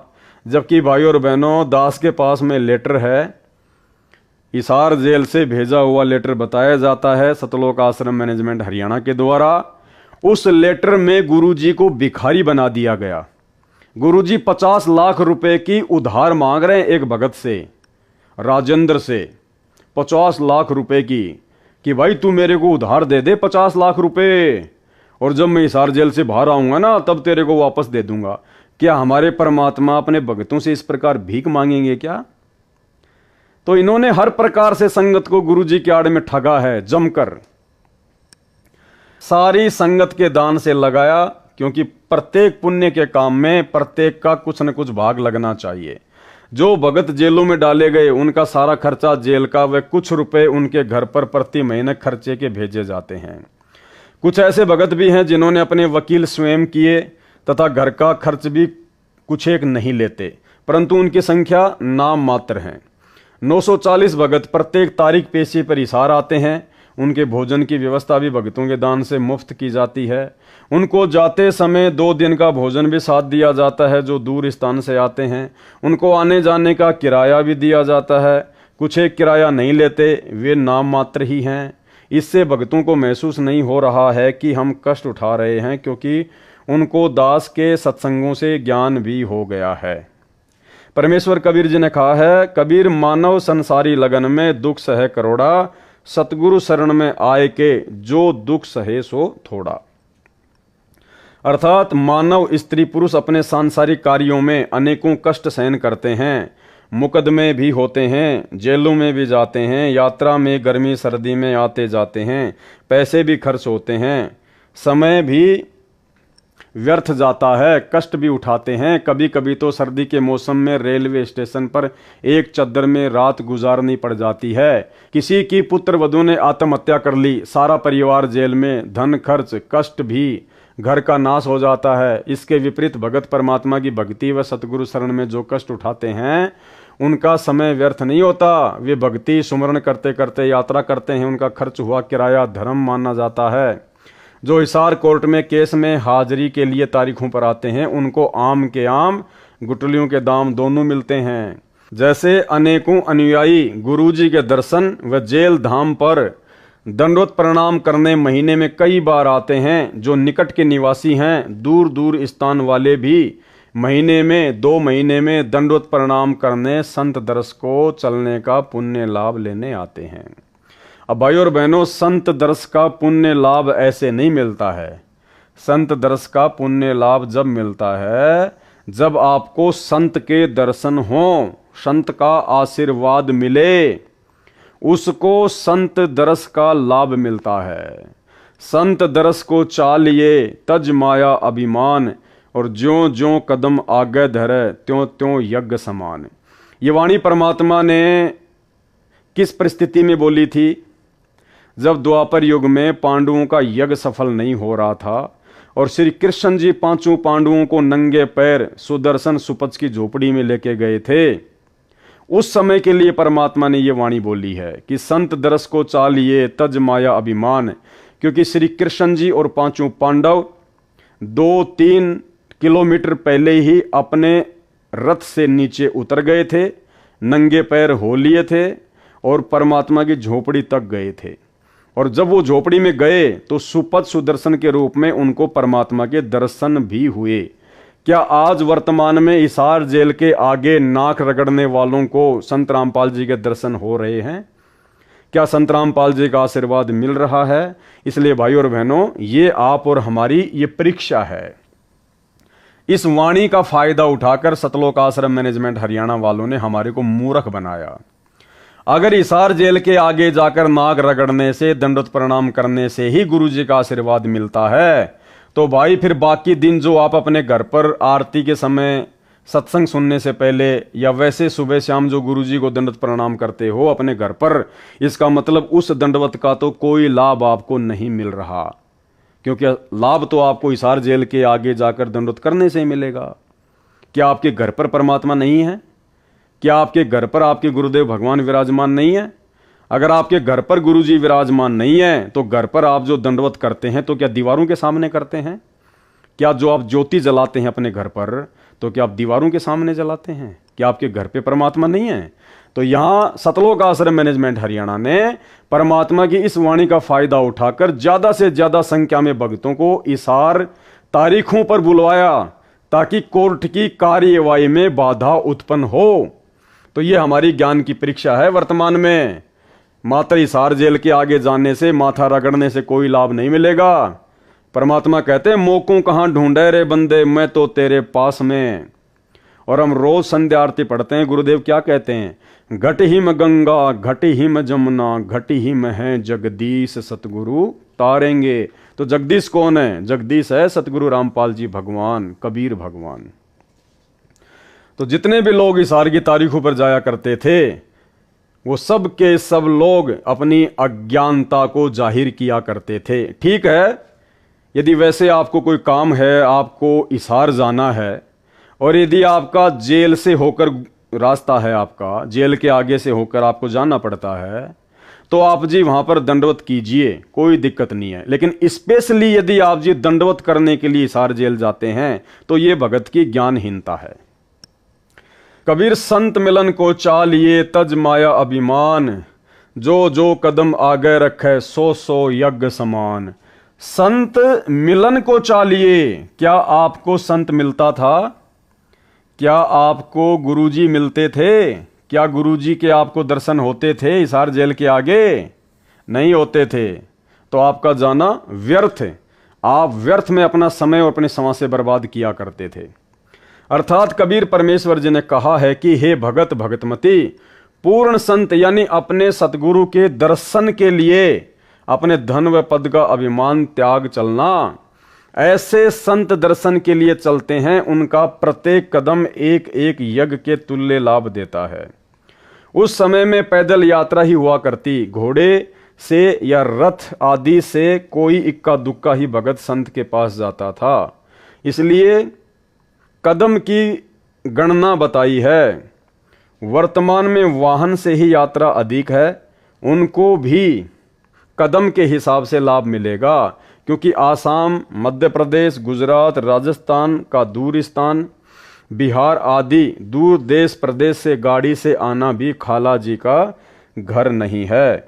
हिम्मत है उन पुण्यात्माओं की, वह विशेष कृपा है परमेश्वर कबीर जी की उनके ऊपर, जो ऐसे कलयुग में सब कार्य छोड़कर गुरु दर्शन को चल पड़ते हैं। लेकिन गुरु जी के दर्शन भी तो होने चाहिए, दर्शन भी तो होने चाहिए गुरु जी के। महाराष्ट्र के लातूर जिले से 2 बसें भरकर सतगुरु रामपाल जी भगवान के दर्शन करने के लिए हिसार जा रहे थे। 2018 की घटना है। और राजस्थान के नागौर में सुबह 3 बजे एक गाय की टक्कर लगने से उसका एक्सीडेंट हुआ और 13 भक्तों की ऑन द स्पॉट अकाल मौत हुई, जो लोग हिसार तारीख पर जा रहे थे गुरु जी के दर्शन करने के लिए। तो लाभ के बजाय क्या मिला? पुण्य के बजाय क्या मिला? मौत। क्या परमात्मा को मालूम नहीं था? फिर क्यों परमात्मा ने उनकी आपदा नहीं टाली? भाई वो को शादी में थोड़ी जा रहे थे हिसार, वो तो अपने गुरु जी के दर्शन करने के लिए जा रहे थे।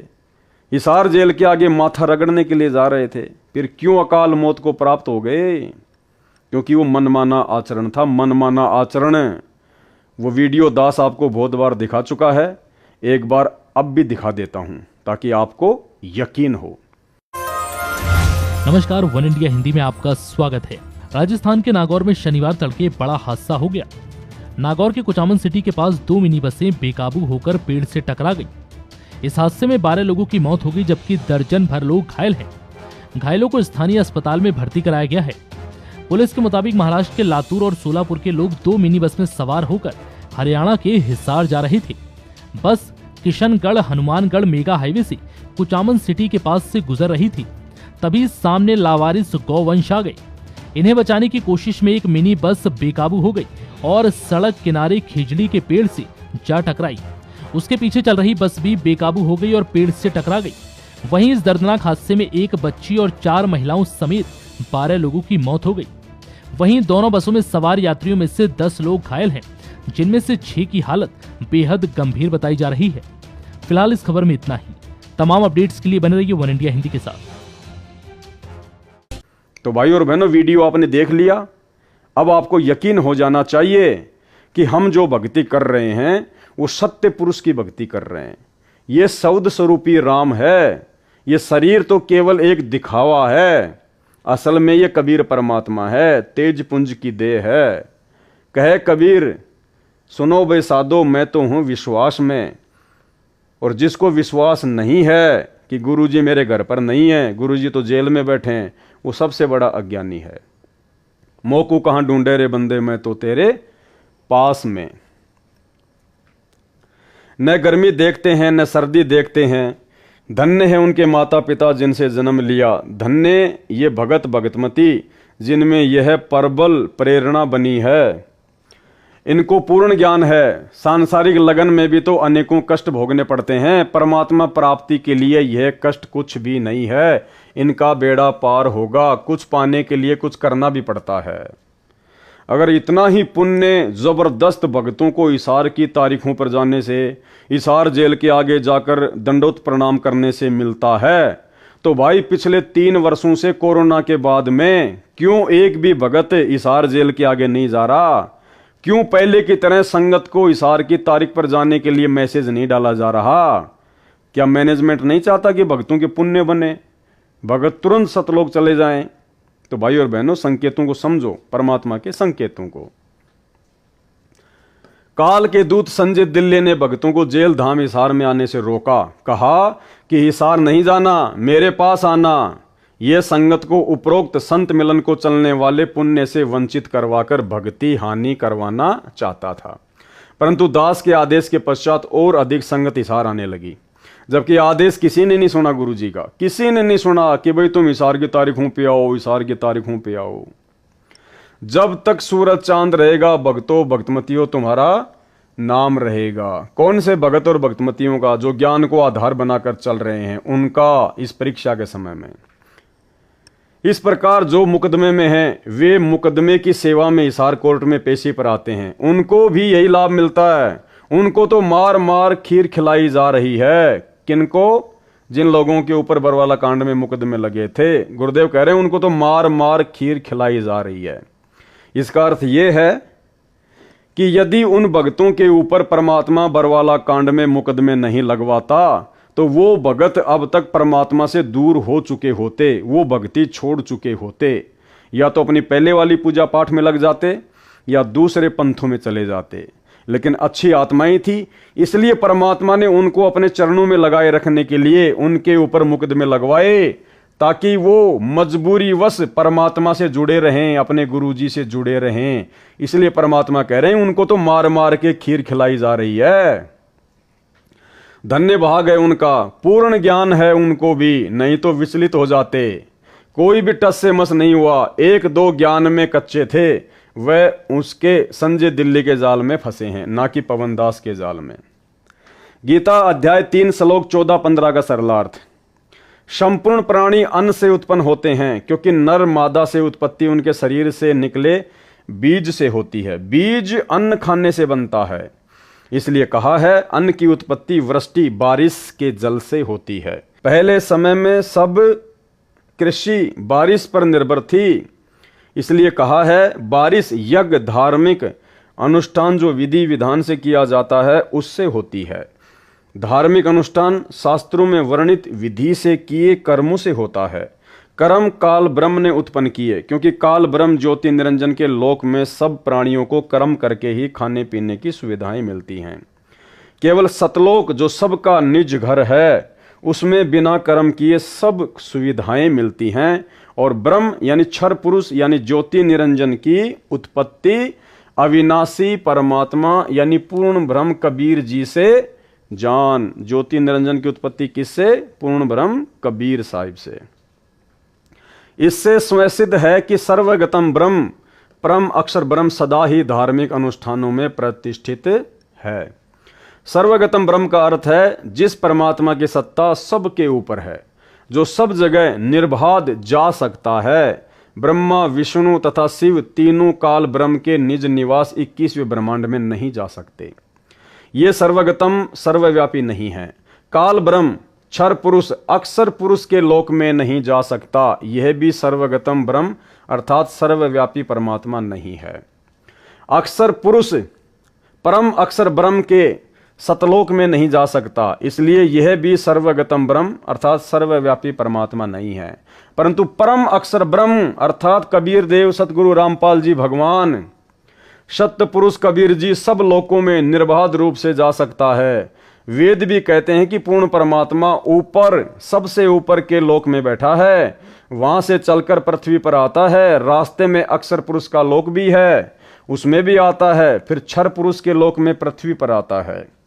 संत गरीबदास जी ने भी यही कहा है कि अजब नगर में ले गए हमको सतगुरु आण, जिल के बिंब अगाध गति सूते चादर ताण। अमर लोक से सतगुरु आए रूप धर्या करवाना, ढूंढत ऊंट महल पर डोले बूझत सा बयाना। अर्थात कबीर परमेश्वर जी जो गरीबदास जी के सतगुरु हैं, वे मेरे को संत गरीबदास जी को सतलोक से चलकर आकर गांव छुडानी में मिले, अपने अमर लोक सतलोक में लेकर गए। हम वहां सुख की नींद सोए, सूते चादर ताण। सुल्तान अब्राहिम को भी अमर लोक से सतलोक जो परमात्मा का ऊपर शून्य आकाश में है निवास स्थान है, उससे आए। आकर कारवाना ऊंटों के पाली का रूप बनाकर मिले, राजा के महल पर प्रकट हुए, राजा से वार्ता की। इसलिए सत्य पुरुष अविनाशी परमात्मा ही सर्वगतम सर्वव्यापी सबका धारण पोषण करने वाला है। इसलिए सब यज्ञों यानी धार्मिक अनुष्ठानों में इष्ट रूप में मूल रूप से पूज्य है। कौन? कबीर परमात्मा सतगुरु रामपाल जी।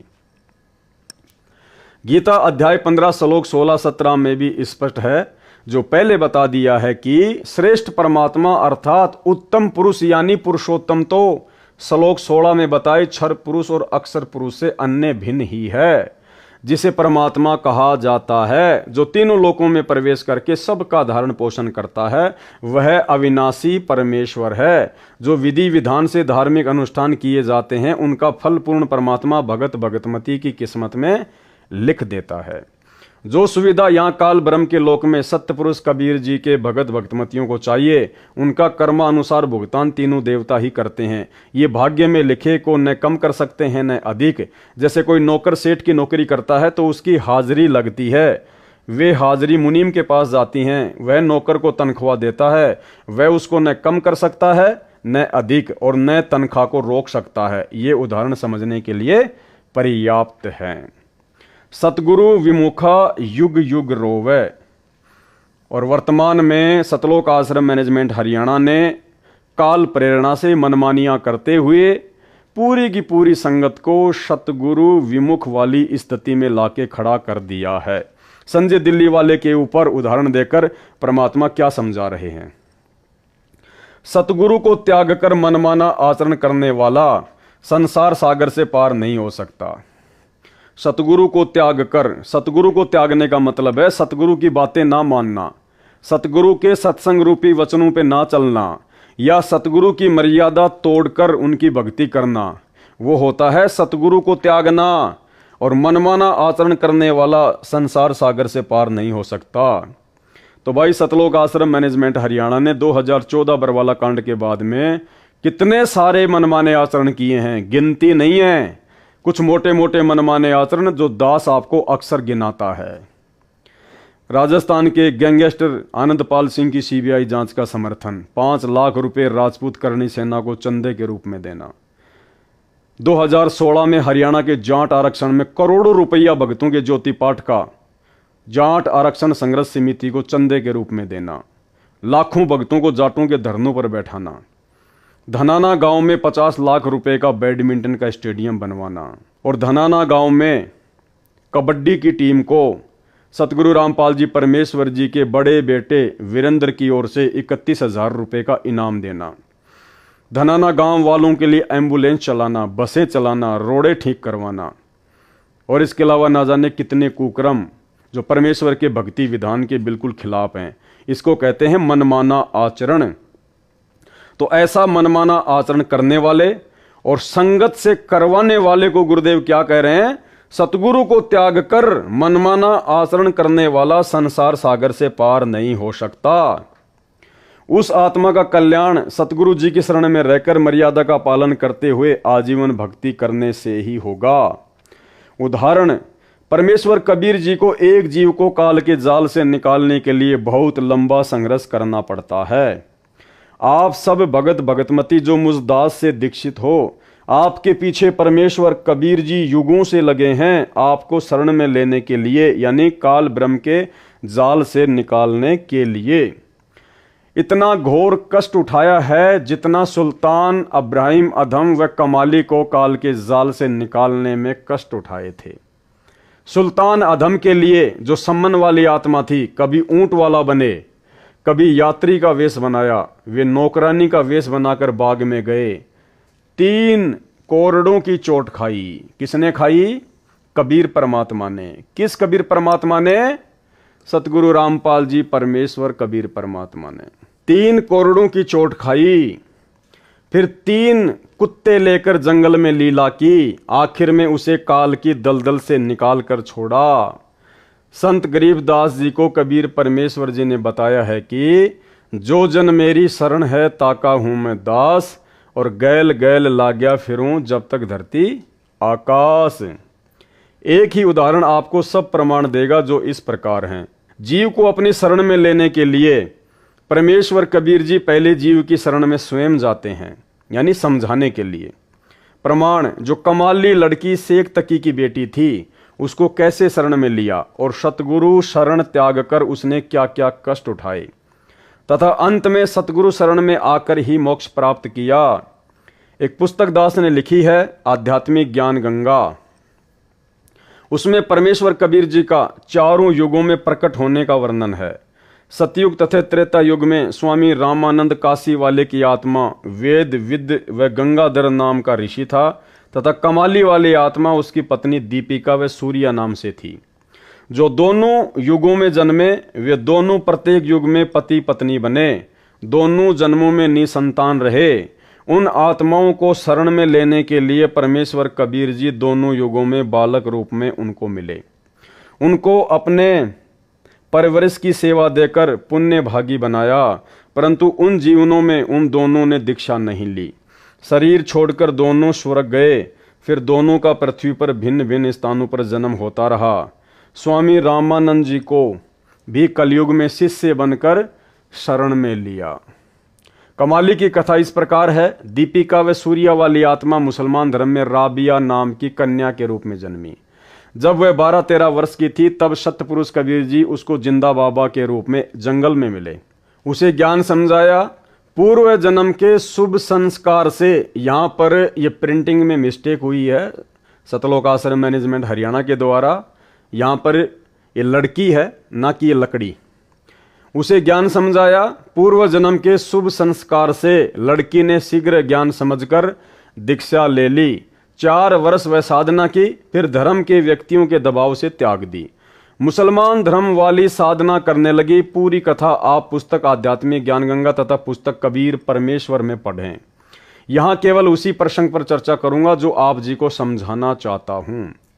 राबिया गुरुद्रोही नहीं हुई, गुरु विमुख हो गई, यानी गुरु जी को त्याग दिया, यानी उनके द्वारा बताई सत्य साधना किसी कारण से त्याग दी, जिस कारण से उसको पूर्व जन्मों में की बाल भगवान कबीर जी की सेवा तथा राबी वाले जन्म में 4 वर्ष की सत्य साधना से 3 मानव जन्म और मिले। राबिया वाले जन्म में विवाह हुआ, परंतु पति से मिलन भी नहीं किया। आजीवन ब्रह्मचार्य का पालन किया। मक्का धाम की हज यात्रा के दौरान मार्ग में एक कुतिया जो प्यास से मरने वाली थी को कुएं से जल निकाल कर पिलाया, उसकी जान बचाई। कुएं की बाल्टी कुएं में गिरी थी, यानी बाहर नहीं थी। राबिया ने अपने सिर के बाल उखाड़े, उसकी रस्सी बनाई, अपने शरीर के वस्त्र उतार कर रस्सी से बांधे, कुएं में वस्त्र भिगो भिगो कर कुतिया की प्यास बुझाई। सिर से रक्त निकला, उसे वस्त्रों के जल से साफ किया। गीले वस्त्र पहने यात्रा पर पैदल जा रही थी, चलने लगी। उसी समय मक्का वाला मंदिर उड़कर कुएं के साथ लगकर खड़ा हो गया। राबिया तो चली ही मक्के के लिए थी। तुरंत मक्के में प्रवेश किया। मक्का हवाई जहाज की तरह उड़ चला, उसी स्थान पर स्थापित हो गया। पूरे मुसलमान समाज में राबिया की भक्ति की चर्चा हुई। सबने मान लिया कि राबिया तो सीधी स्वर्ग बहिशत में जाएगी, परंतु ऐसा नहीं हुआ। संत गरीबदास जी ने बताया है कि गोरख से ज्ञानी घणे, सुखदेव जति जिहान, सीता सी बहु भारिया, संत दूर अस्तान। अर्थात गोरखनाथ जी परमात्मा कबीर जी से ज्ञान सुनकर मान बैठा था कि मेरे समान कोई ज्ञानी नहीं, परंतु पार नहीं हुआ क्योंकि उसको निज नाम नहीं मिला। परमेश्वर कबीर जी ने कहा कि 33 अरब ज्ञान हम भाखा, मूल ज्ञान हम गुप्त ही राखा। सुखदेव ऋषि जैसे जति पुरुष दुनिया भर के हैं, यानी अनेकों हैं जो केवल अपनी पत्नी तक ही सीमित रहे हैं तथा पर स्त्री को कभी नहीं छुआ। सीता जैसी भारिया पत्नी बहुत हैं जो अपने पति के अतिरिक्त अन्य पुरुष में सौपन में भी आस्था नहीं करती।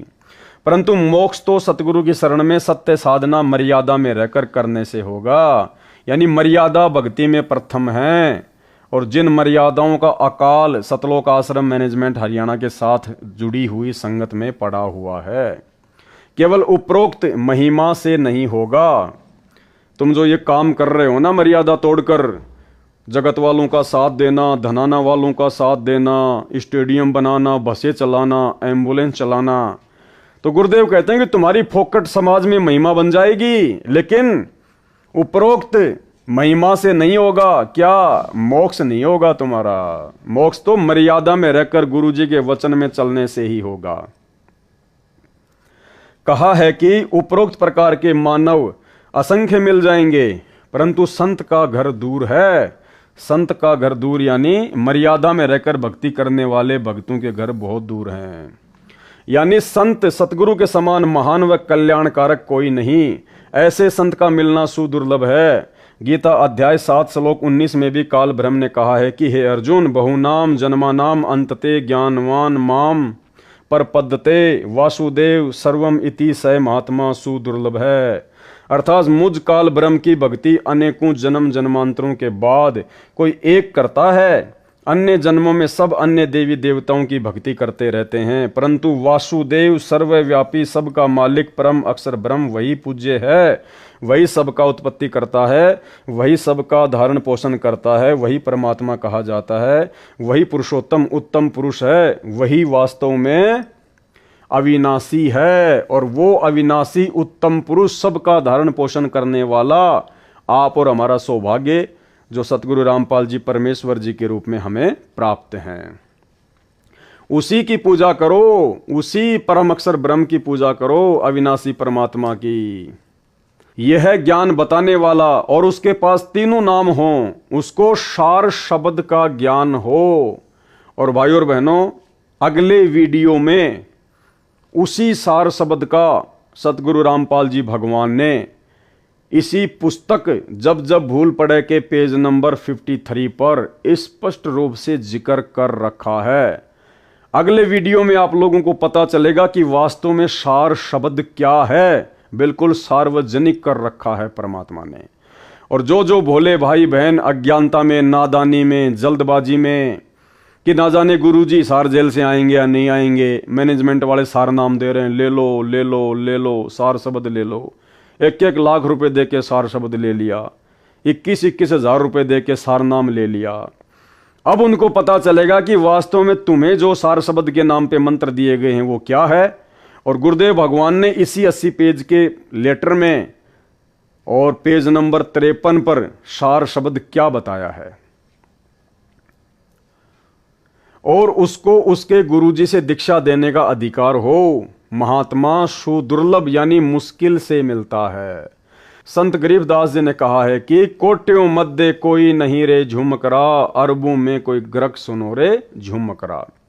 अर्थात संत गरीबदास जी ने एक झुमकरा नामक जिज्ञासु को बताया कि जो ज्ञान वर्तमान में मेरे पास है, जो मेरे सतगुरु कबीर जी ने बताया है, वह ज्ञान तथा संपूर्ण मोक्ष मंत्र व नाम देने का अधिकार मेरे गुरुजी ने मुझे दिया है। ऐसा संत तेरे को करोड़ों में नहीं मिलेगा, कोई अरबों व्यक्तियों में एक मिलेगा जो गर्क हो, यानी संपूर्ण ज्ञान हो, पूर्ण मोक्ष मंत्र हो, तथा दीक्षा देने का अधिकार हो। वह गरक भक्ति का धनी है। हरियाणा की भाषा में कहा जाता है कि यह व्यक्ति धन में गरक है, यानी घना धनवान है। जो अच्छा पहलवान हो उसे भी कहते हैं कि हांगे में गरक है, यानी बहुत ताकतवर है। वह संत वर्तमान में दास रामपाल दास है, क्योंकि वो गरक ज्ञान में, हांगे में, ताकत में, बुद्धि में केवल एक ही हो सकता है, कबीर परमात्मा। और वही कबीर परमात्मा आप और हमारा सौभाग्य, जो सतगुरु रामपाल जी परमेश्वर जी के रूप में धरती पर प्रकट हैं। सतगुरु कबीर जी स्वयं संत बने। अब देखना, संकेत भी कर दिया परमात्मा ने। यहां तो लिख दिया कि वह संत वर्तमान में दास रामपाल दास है। अब आगे संकेत भी कर दिया, सतगुरु कबीर जी स्वयं ही संत बने थे, स्वयं ही सतपुरुष के अवतार बने, यानी स्वयं सतपुरुष हैं। संत, सतगुरु तथा साहिब में कोई अंतर नहीं होता है। तो आज हमारे गुरुदेव भगवान सतगुरु की भूमिका में भी हैं, क्योंकि हमारे सतगुरु हैं, हमें नामोपदेश दे रहे हैं। संत की भूमिका में भी हैं, क्योंकि हम कहते हैं कि संत रामपाल जी महाराज, संत रामपाल जी महाराज। भगत की भूमिका में भी हैं, क्योंकि 17 फरवरी 1988 को आदरणीय राम देवानंद जी से इन्होंने नाम दीक्षा ली लोक दिखावे में। तो सतगुरुदेव भगवान स्वयं परमात्मा तो हैं ही हैं, साहिब तो हैं ही हैं, संत की भूमिका में भी हैं, साधु की भूमिका में भी हैं, सतगुरु की भूमिका में भी हैं और सत्य पुरुष भी हैं। तो यहाँ गुरुदेव ने इशारा कर दिया कि वो कबीर परमात्मा, वो सतगुरु कबीर जी जो स्वयं ही संत बनते हैं, सतपुरुष बनते हैं, सतगुरु बनते हैं, उसमें और साहिब में यानी परमात्मा में कोई अंतर नहीं होता है। इसीलिए हम सत्सेवक भाई बहनों ने परमेश्वर जी के इसी प्रकार के सत्संगों को आधार बनाकर, इसी प्रकार के वचनों को आधार बनाकर इस कागज की काल्पनिक कबीर जी की फोटो को अपने घर से बाहर निकाल दिया है। क्योंकि जब सारे के सारे गुण हमारे गुरुदेव भगवान में हैं, एक कै साधें सब सदें, सब साधें सब जाए, और माली सींचे मूल को फले फुले अगाए, तो फिर हमें भला इस कागज के टुकड़े की कबीर जी की कही जाने वाली काल्पनिक हाथ से बनाई हुई बनावटी फोटो की क्या आवश्यकता है। सतगुरु कबीर जी स्वयं संत बने थे, स्वयं ही सत्य पुरुष के अवतार बने, यानी स्वयं सतपुरुष हैं।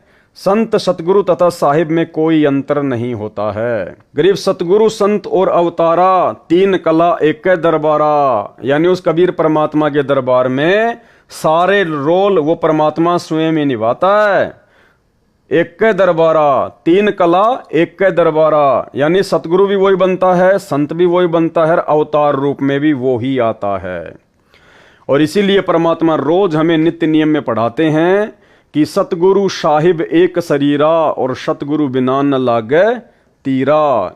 और साहिब से सतगुरु भय, फिर सतगुरु से भय संत, और धर धर वेख विशाल अंग, ये खेल आदि और अंत।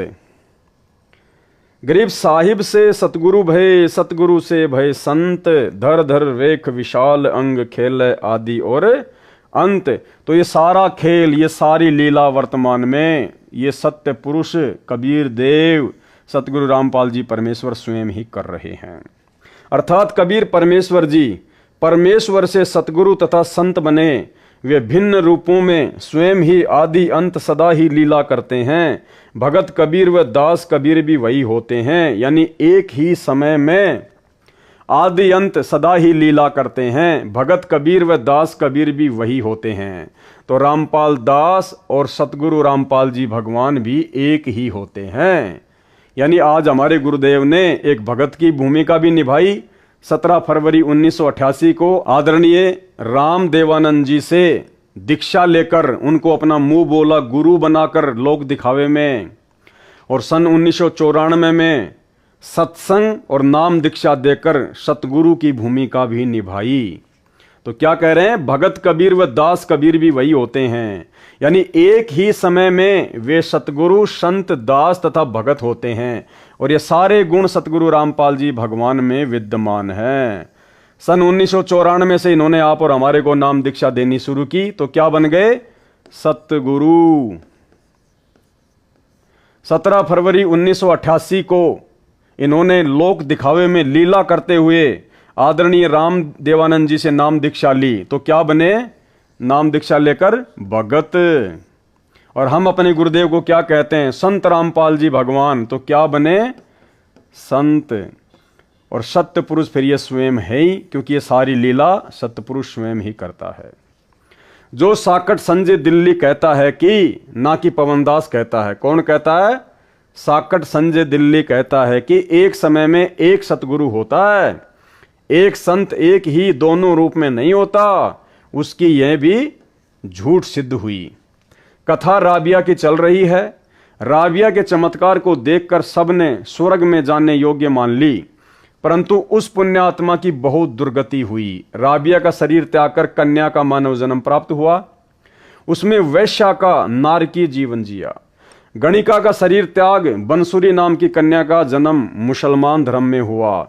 प्रसिद्ध गायिका हुई, अल्लाह की महिमा के शब्द गाया करती थी, मुसलमान धर्म के अनुसार धार्मिक क्रिया करती थी। बांसुरी ने मुसलमान काजी, मुल्ला व पीरों से सुना था कि जो मक्का में बनी धार्मिक मस्जिद में मर जाता है वह सीधा जन्नत अर्थात स्वर्ग में जाता है।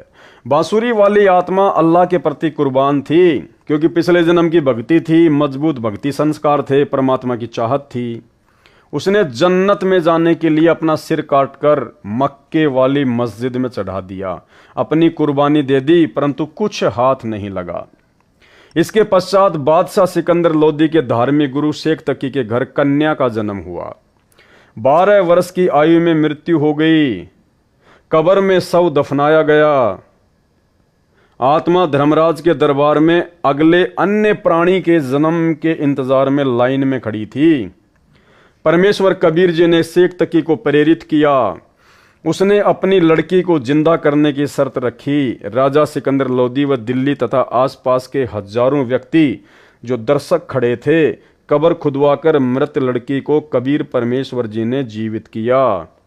लड़की ने लगभग 1.5 घंटा ऊंची आवाज में अपनी आप बीती बताई तथा साथ खड़े कबीर जी को अल्लाहू अकबर यानी सबका मालिक बताया, और बताया कि इनसे दीक्षा लेकर 4 वर्ष भक्ति करने से 3 मानव जन्म मिले।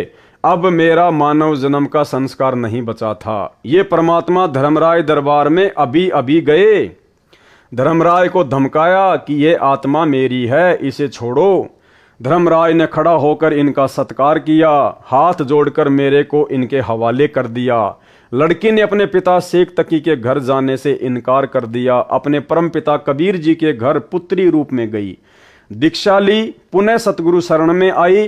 तब उस आत्मा का काल के जाल से छुटकारा हुआ, अर्थात वो वर्तमान में बिचली पीढ़ी में दोबारा से मानव जन्म लेने के लिए योग्य बनी, क्योंकि मोक्ष का समय तो अब है। आप सभी आत्माएं जो दास रामपाल के उपदेशी हैं और जो आगे दीक्षा लेंगे, उन सब को परमात्मा कबीर जी ऐसे ही युगों युगों से पीछे पकड़कर धर्म कर्म भक्ति से चार्ज करते रहे हैं। अब आप मोक्ष प्राप्ति के अंतिम चरण में हो। आप और हमें कह रहे हैं सतगुरु रामपाल जी भगवान कि वो आत्माएं जिनके आप जी वर्तमान में उदाहरण सुन रहे हो, सेऊ, सम्मन, नेकी, अब्राहिम सुल्तान, धर्मदास, नानक जी, कह रहे हैं वो आप ही हो। परमात्मा युगों युगों से आपको पकड़ पकड़ कर इस बिचली पीढ़ी में मोक्ष के टाइम में लेकर आए हैं। अब आप मोक्ष प्राप्ति के अंतिम चरण में हो। अब गलती ना करो। यानी वो अंतर्यामी परमात्मा सारे कुकर्म हिसार जेल में बैठकर संजय दिल्ली वाले के और सतलोक आश्रम मैनेजमेंट हरियाणा के देख रहा है। इसलिए परमेश्वर कह रहा है कि अपने मनुष्य जीवन के मकसद को समझो। बड़ी मुश्किल से परमात्मा तुम्हें यहां तक लेकर आया है, काल से बचाकर। तुम सारी प्रोसीजर को पार करके इस स्थिति में आए हो कि तुम्हारा मोक्ष हो सके। और अब यदि बात बिगाड़ दोगे तो ना घर के रहोगे ना घाट के। अब आप मोक्ष प्राप्ति के अंतिम चरण में हो। अब गलती ना करो, दया करो उस परमेश्वर पर, उस परमेश्वर पर, यानी सतगुरु रामपाल जी परमेश्वर जी अपने लिए कह रहे हैं कि दया करो उस परमेश्वर पर जो तुम्हारे लिए इतना दुख उठा रहा है। दया करो उस परमेश्वर पर। ये संजय के आगे परमात्मा नहीं गिड़गिड़ाएंगे, वो तो गुरुद्रोही है, वो तो काल का दूत है। परमात्मा ने पहले ही आपको साबित कर दिया कि काल ने स्पेशल अपना दूत भेजा हुआ है संजय को। तो यहां परमात्मा काल के दूत के आगे हाथ नहीं जोड़ेंगे, काल के दूत को नहीं कहेंगे कि दया करो उस परमेश्वर पर। यहां परमात्मा संकेत कर रहे हैं, सतलोक आश्रम मैनेजमेंट हरियाणा से जुड़ी हुई लाखों की संगत को इशारा कर रहे हैं परमात्मा। मैनेजमेंट वालों को भी नहीं कह रहे, क्योंकि मैनेजमेंट वाले भी पक्के काल के दूत हैं। यहां परमेश्वर अपनी प्यारी संगत को, जो नादानी और अज्ञानता में साध संगति की वीडियो ना देखकर सतलोक आश्रम मैनेजमेंट हरियाणा के मनमाने पाखंड में फंसी हुई है, तो क्या कहा परमेश्वर जी ने, अब आप मोक्ष प्राप्ति के अंतिम चरण में हो, अब गलती ना करो, दया करो उस परमेश्वर पर। यानी स्वयं गुरु जी अपने लिए कह रहे हैं कि मुझ पर दया करो। आगे आपको इसी पुस्तक में 2-3 छोटे छोटे लेटर और हैं जो गुरुदेव ने ऐड कर रखे हैं। वो लेटर जब आप पढ़ोगे तब आपको पता चलेगा। गुरुजी स्पष्ट रूप से सतलोक आश्रम मैनेजमेंट हरियाणा वालों से हाथ जोड़ रहे हैं कि मुझ रामपाल दास पर रहम करो, दया करो। गरीब लख भर सूरा जूझ ही, लख भर सावंत दे, और लख भर यति जिहान में तब सतगुरु शरणा ले। यानी हम इतने मानव जन्म प्राप्त करके, ऐसे ऐसे विशेष मानव जन्म भी हमने प्राप्त किए हैं, तब कहीं जाकर हमारे को सतगुरु की शरण मिलती है। लख भर सूरा जूझ ही, सूरा यानी सूरवीर, जो युद्ध के मैदान में मर जाएगा लेकिन पीछे नहीं हटता, उसको कहते हैं सूरवीर। जो दूसरों के ऊपर होते हुए जुल्मों को, अत्याचारों को देख नहीं सकता, सहन नहीं कर सकता, उसको कहते हैं सूरवीर। तो गुरुदेव भगवान कह रहे हैं कि आप कोई सामान्य आत्माएं नहीं हो। लख भर आपने लाखों बार ऐसे सूरवीर महापुरुषों के जन्म प्राप्त किए हैं।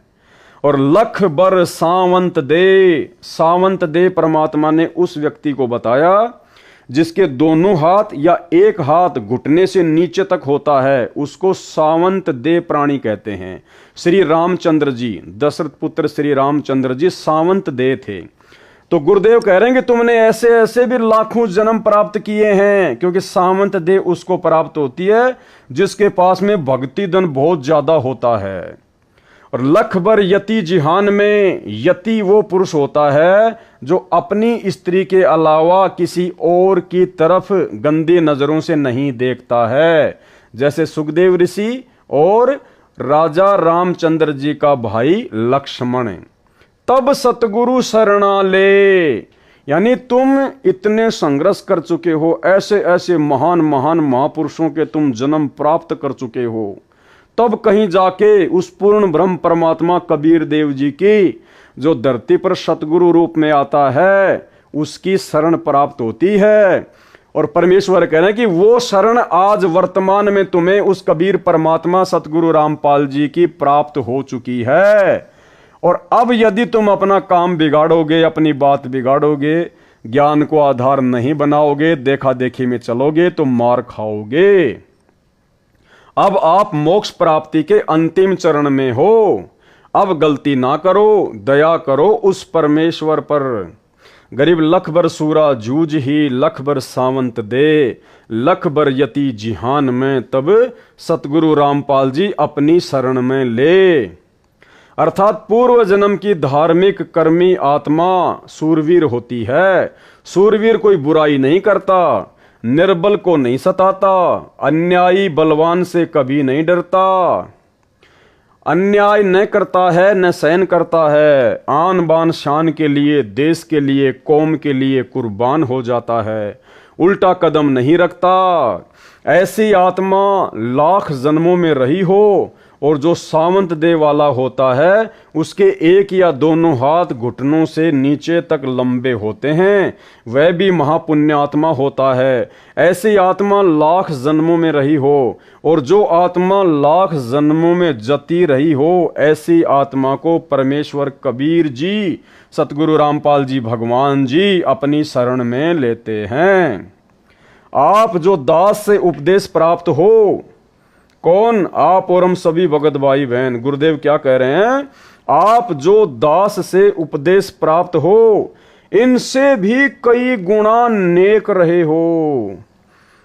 यानी लख बर सूरा जूझ ही, लख बर सावंत दे, लख बर यति जहान में, इनसे भी कई गुणा ज्यादा नेक आत्माएं आप और हम रह चुकी हैं, जिनको आज गुरुदेव भगवान ने अपनी शरण में लिया। आप तो अंतिम चरण में पहुंच गए हो। जो अब गलती करेगा, जो अब गलती करेगा, उसको फिर लंबा सफर तय करके इस अंतिम चरण तक पहुंचना होगा। भाइयों और बहनों, उदाहरण के लिए जैसे एक क्रिकेट की टीम होती है, और जब विश्व कप के लिए मैच होता है तो उस क्रिकेट की टीम को कितने टूर्नामेंट खेलने पड़ते हैं, कितने मैच खेलने पड़ते हैं, कितना संघर्ष करना पड़ता है, कहां कहां जाना पड़ता है, कितने दिन लगते हैं, कितनी टीमों के साथ में उसको भिड़ना पड़ता है, हारने जीतने का कितना डर होता है, तब कहीं जाकर वो फाइनल में टीम पहुंचती है, यानी लास्ट टीम के साथ में आमने सामने होती है। वो होता है उसका अंतिम चरण। इतने संघर्ष के बाद, इतनी टीमों को हराने के बाद, इतने दुख उठाने के बाद, इतनी चोटें खाने के बाद, इतने दर्द सहन करने के बाद वो फाइनल में पहुंच गई, अंतिम चरण में। और उस समय यदि उसने जरा भी कमजोरी दिखा दी, मर्यादा तोड़ दी, मनमाना आचरण किया, ज्ञान को आधार नहीं बनाया और सतगुरु के दिल से नीचे उतर गई, तो परमात्मा कहते हैं फिर तुझे वापस उसी प्रोसीजर से फाइनल में आना पड़ेगा। और फाइनल में ना जाने कोई गारंटी थोड़ी कि हर बार वही दो टीम फिर फाइनल में आएंगी। ना जाने कितनी बार हारना पड़ेगा, कितने साल, कितने युग लग जाएंगे हारते हराते, हारते हराते, और फिर ना जाने किसी जन्म में फाइनल में पहुंचेगी। इसी कलयुग की पिछली पीढ़ी में यही सतगुरु रामपाल भगवान होगा हमारा सतगुरु, और दूसरा रास्ता नहीं है मोक्ष का। तो परमात्मा कह रहे हैं तुम फाइनल में आ चुके हो, और अब यदि तुम जरा भी धोखा खा गए, जैसे सतलोक आश्रम मैनेजमेंट हरियाणा को काल ने धोखा देने के लिए ही खड़ा किया है। संजय गुरुद्रोही को, दिल्ली वाले को काल ने संगत को धोखा देने के लिए ही खड़ा किया है। आप जो दास से उपदेश प्राप्त हैं, यानी सतगुरु रामपाल जी भगवान के शिष्य और शिष्या हैं, इनसे भी कई गुणा नेक रहे हैं। आप तो अंतिम चरण में पहुंच गए हो। जो अब गलती करेगा उसको फिर लंबा सफर तय करके इस अंतिम चरण तक पहुंचना होगा। जो गुरुद्रोही नहीं हुआ, वैसे साधना त्याग कर मनमाना आचरण करने लगेगा, वह जो गुरुद्रोही हो गया। जो गुरुद्रोही नहीं हुआ, वैसे साधना त्याग कर मनमाना आचरण करने लगेगा, वह जो गुरुद्रोही हो गया, उसका तो बेड़ा गर्क हो जाएगा। उसको तो असंख्य युगों तक सतगुरु कबीर जी की शरण नसीब नहीं होगी। और जो सतगुरु विमुख राबिया की तरह हो गया, उसे लंबा सफर तय करना होगा, अच्छे बुरे मानव जन्म पाएगा। जैसे राबिया ने गणिका तक का पाप कर्म किया, बेशर्मी का जीवन भी जिया, कल्याण फिर सतगुरु शरण में ही हुआ। कल्याण का मतलब वर्तमान पिछली पीढ़ी में मानव जन्म। सतगुरु विमुखा जुग जुग रोवे, मानुष जन्म पाकर खोवे। आप जी ने पिछले भगतों की दशा देखकर सबक लेना चाहिए, सतर्क हो जाना चाहिए। समझा है तो सिर धर पांव, बहुर नहीं रे ऐसा दाव। अर्थात यदि उपरोक्त विचारों से कुछ समझ आई है तो शीघ्र लौट आओ। किसको कह रहे हैं परमात्मा? संजय गुरुद्रोही के पीछे लगी हुई आत्माओं को, और संकेत रूप में सतलोक आश्रम मैनेजमेंट हरियाणा के पाखंड में फंसी हुई आत्माओं को। सतगुरु की शरण में, अर्थात यदि उपरोक्त विचारों से कुछ समझ आई है तो शीघ्र लौट आओ सतगुरु की शरण में। यह अंतिम चरण है, आपका यह दाव फिर नहीं लगेगा। परमेश्वर की प्रिय आत्माओं, यह है वह मूल ज्ञान, तत्व ज्ञान, सार ज्ञान जो आज तक दास रामपाल दास के अतिरिक्त किसी ने नहीं बताया। यह परमेश्वर कबीर जी के दया से मेरे गुरु भगवान स्वामी राम देवानंद जी के आशीर्वाद से दास को स्पष्ट किया, आपके रूबरू किया, ऐसे यह नौमन सूत सुलझाया है। आगे परमेश्वर कह रहे हैं, काल का दूत होने की अन्य पहचान। अब भाई और बहनों, ये 50 नंबर पेज का लास्ट चैप्टर है, काल का दूत होने की पहचान। तो भाई और बहनों, आगे का जो चैप्टर है, जो 6वां पार्ट हमारा चलेगा कल, पेज नंबर 50 से लेकर 60 तक, जिसके अंदर परमात्मा ने सार शब्द का विशेष तौर पर खुलासा किया है। जो कल का वीडियो जो रात्रि 9 बजे लाइव चलेगा, जो विशेष होने वाला है, आगे की बातें पेज नंबर 50 के लास्ट से काल का दूत होने की अन्य पहचान, यहां से हम शुरू करेंगे। तो भाई और बहनों, ये 80 पेज का जो लेटर है, जो पुस्तक है, ये बहुत ही विशेष है, जो सतगुरु रामपाल जी परमेश्वर जी ने आप और हम आत्माओं को काल के षड्यंत्र से सावधान करने के लिए सांकेतिक रूप में लिखी है और सतलोक आश्रम मैनेजमेंट हरियाणा के माध्यम से ही संगत के घर घर में पहुंचा दी है। और अब परमात्मा ने दास को खड़ा कर दिया, निमित्त बना दिया, आप सभी भाई बहनों को इस पुस्तक को अच्छे से पढ़ाने के लिए, जो बातें आप जी इसको पढ़कर नहीं समझ पाए थे उनको समझाने के लिए गुरुदेव भगवान ने सद्बुद्धि देकर इस 2 कोटि के जीव पवन दास को निमित्त बनाकर। तो भाई और बहनों, देखो कितना संघर्ष आप और हमारे लिए हमारे गुरुदेव भगवान कर रहे हैं।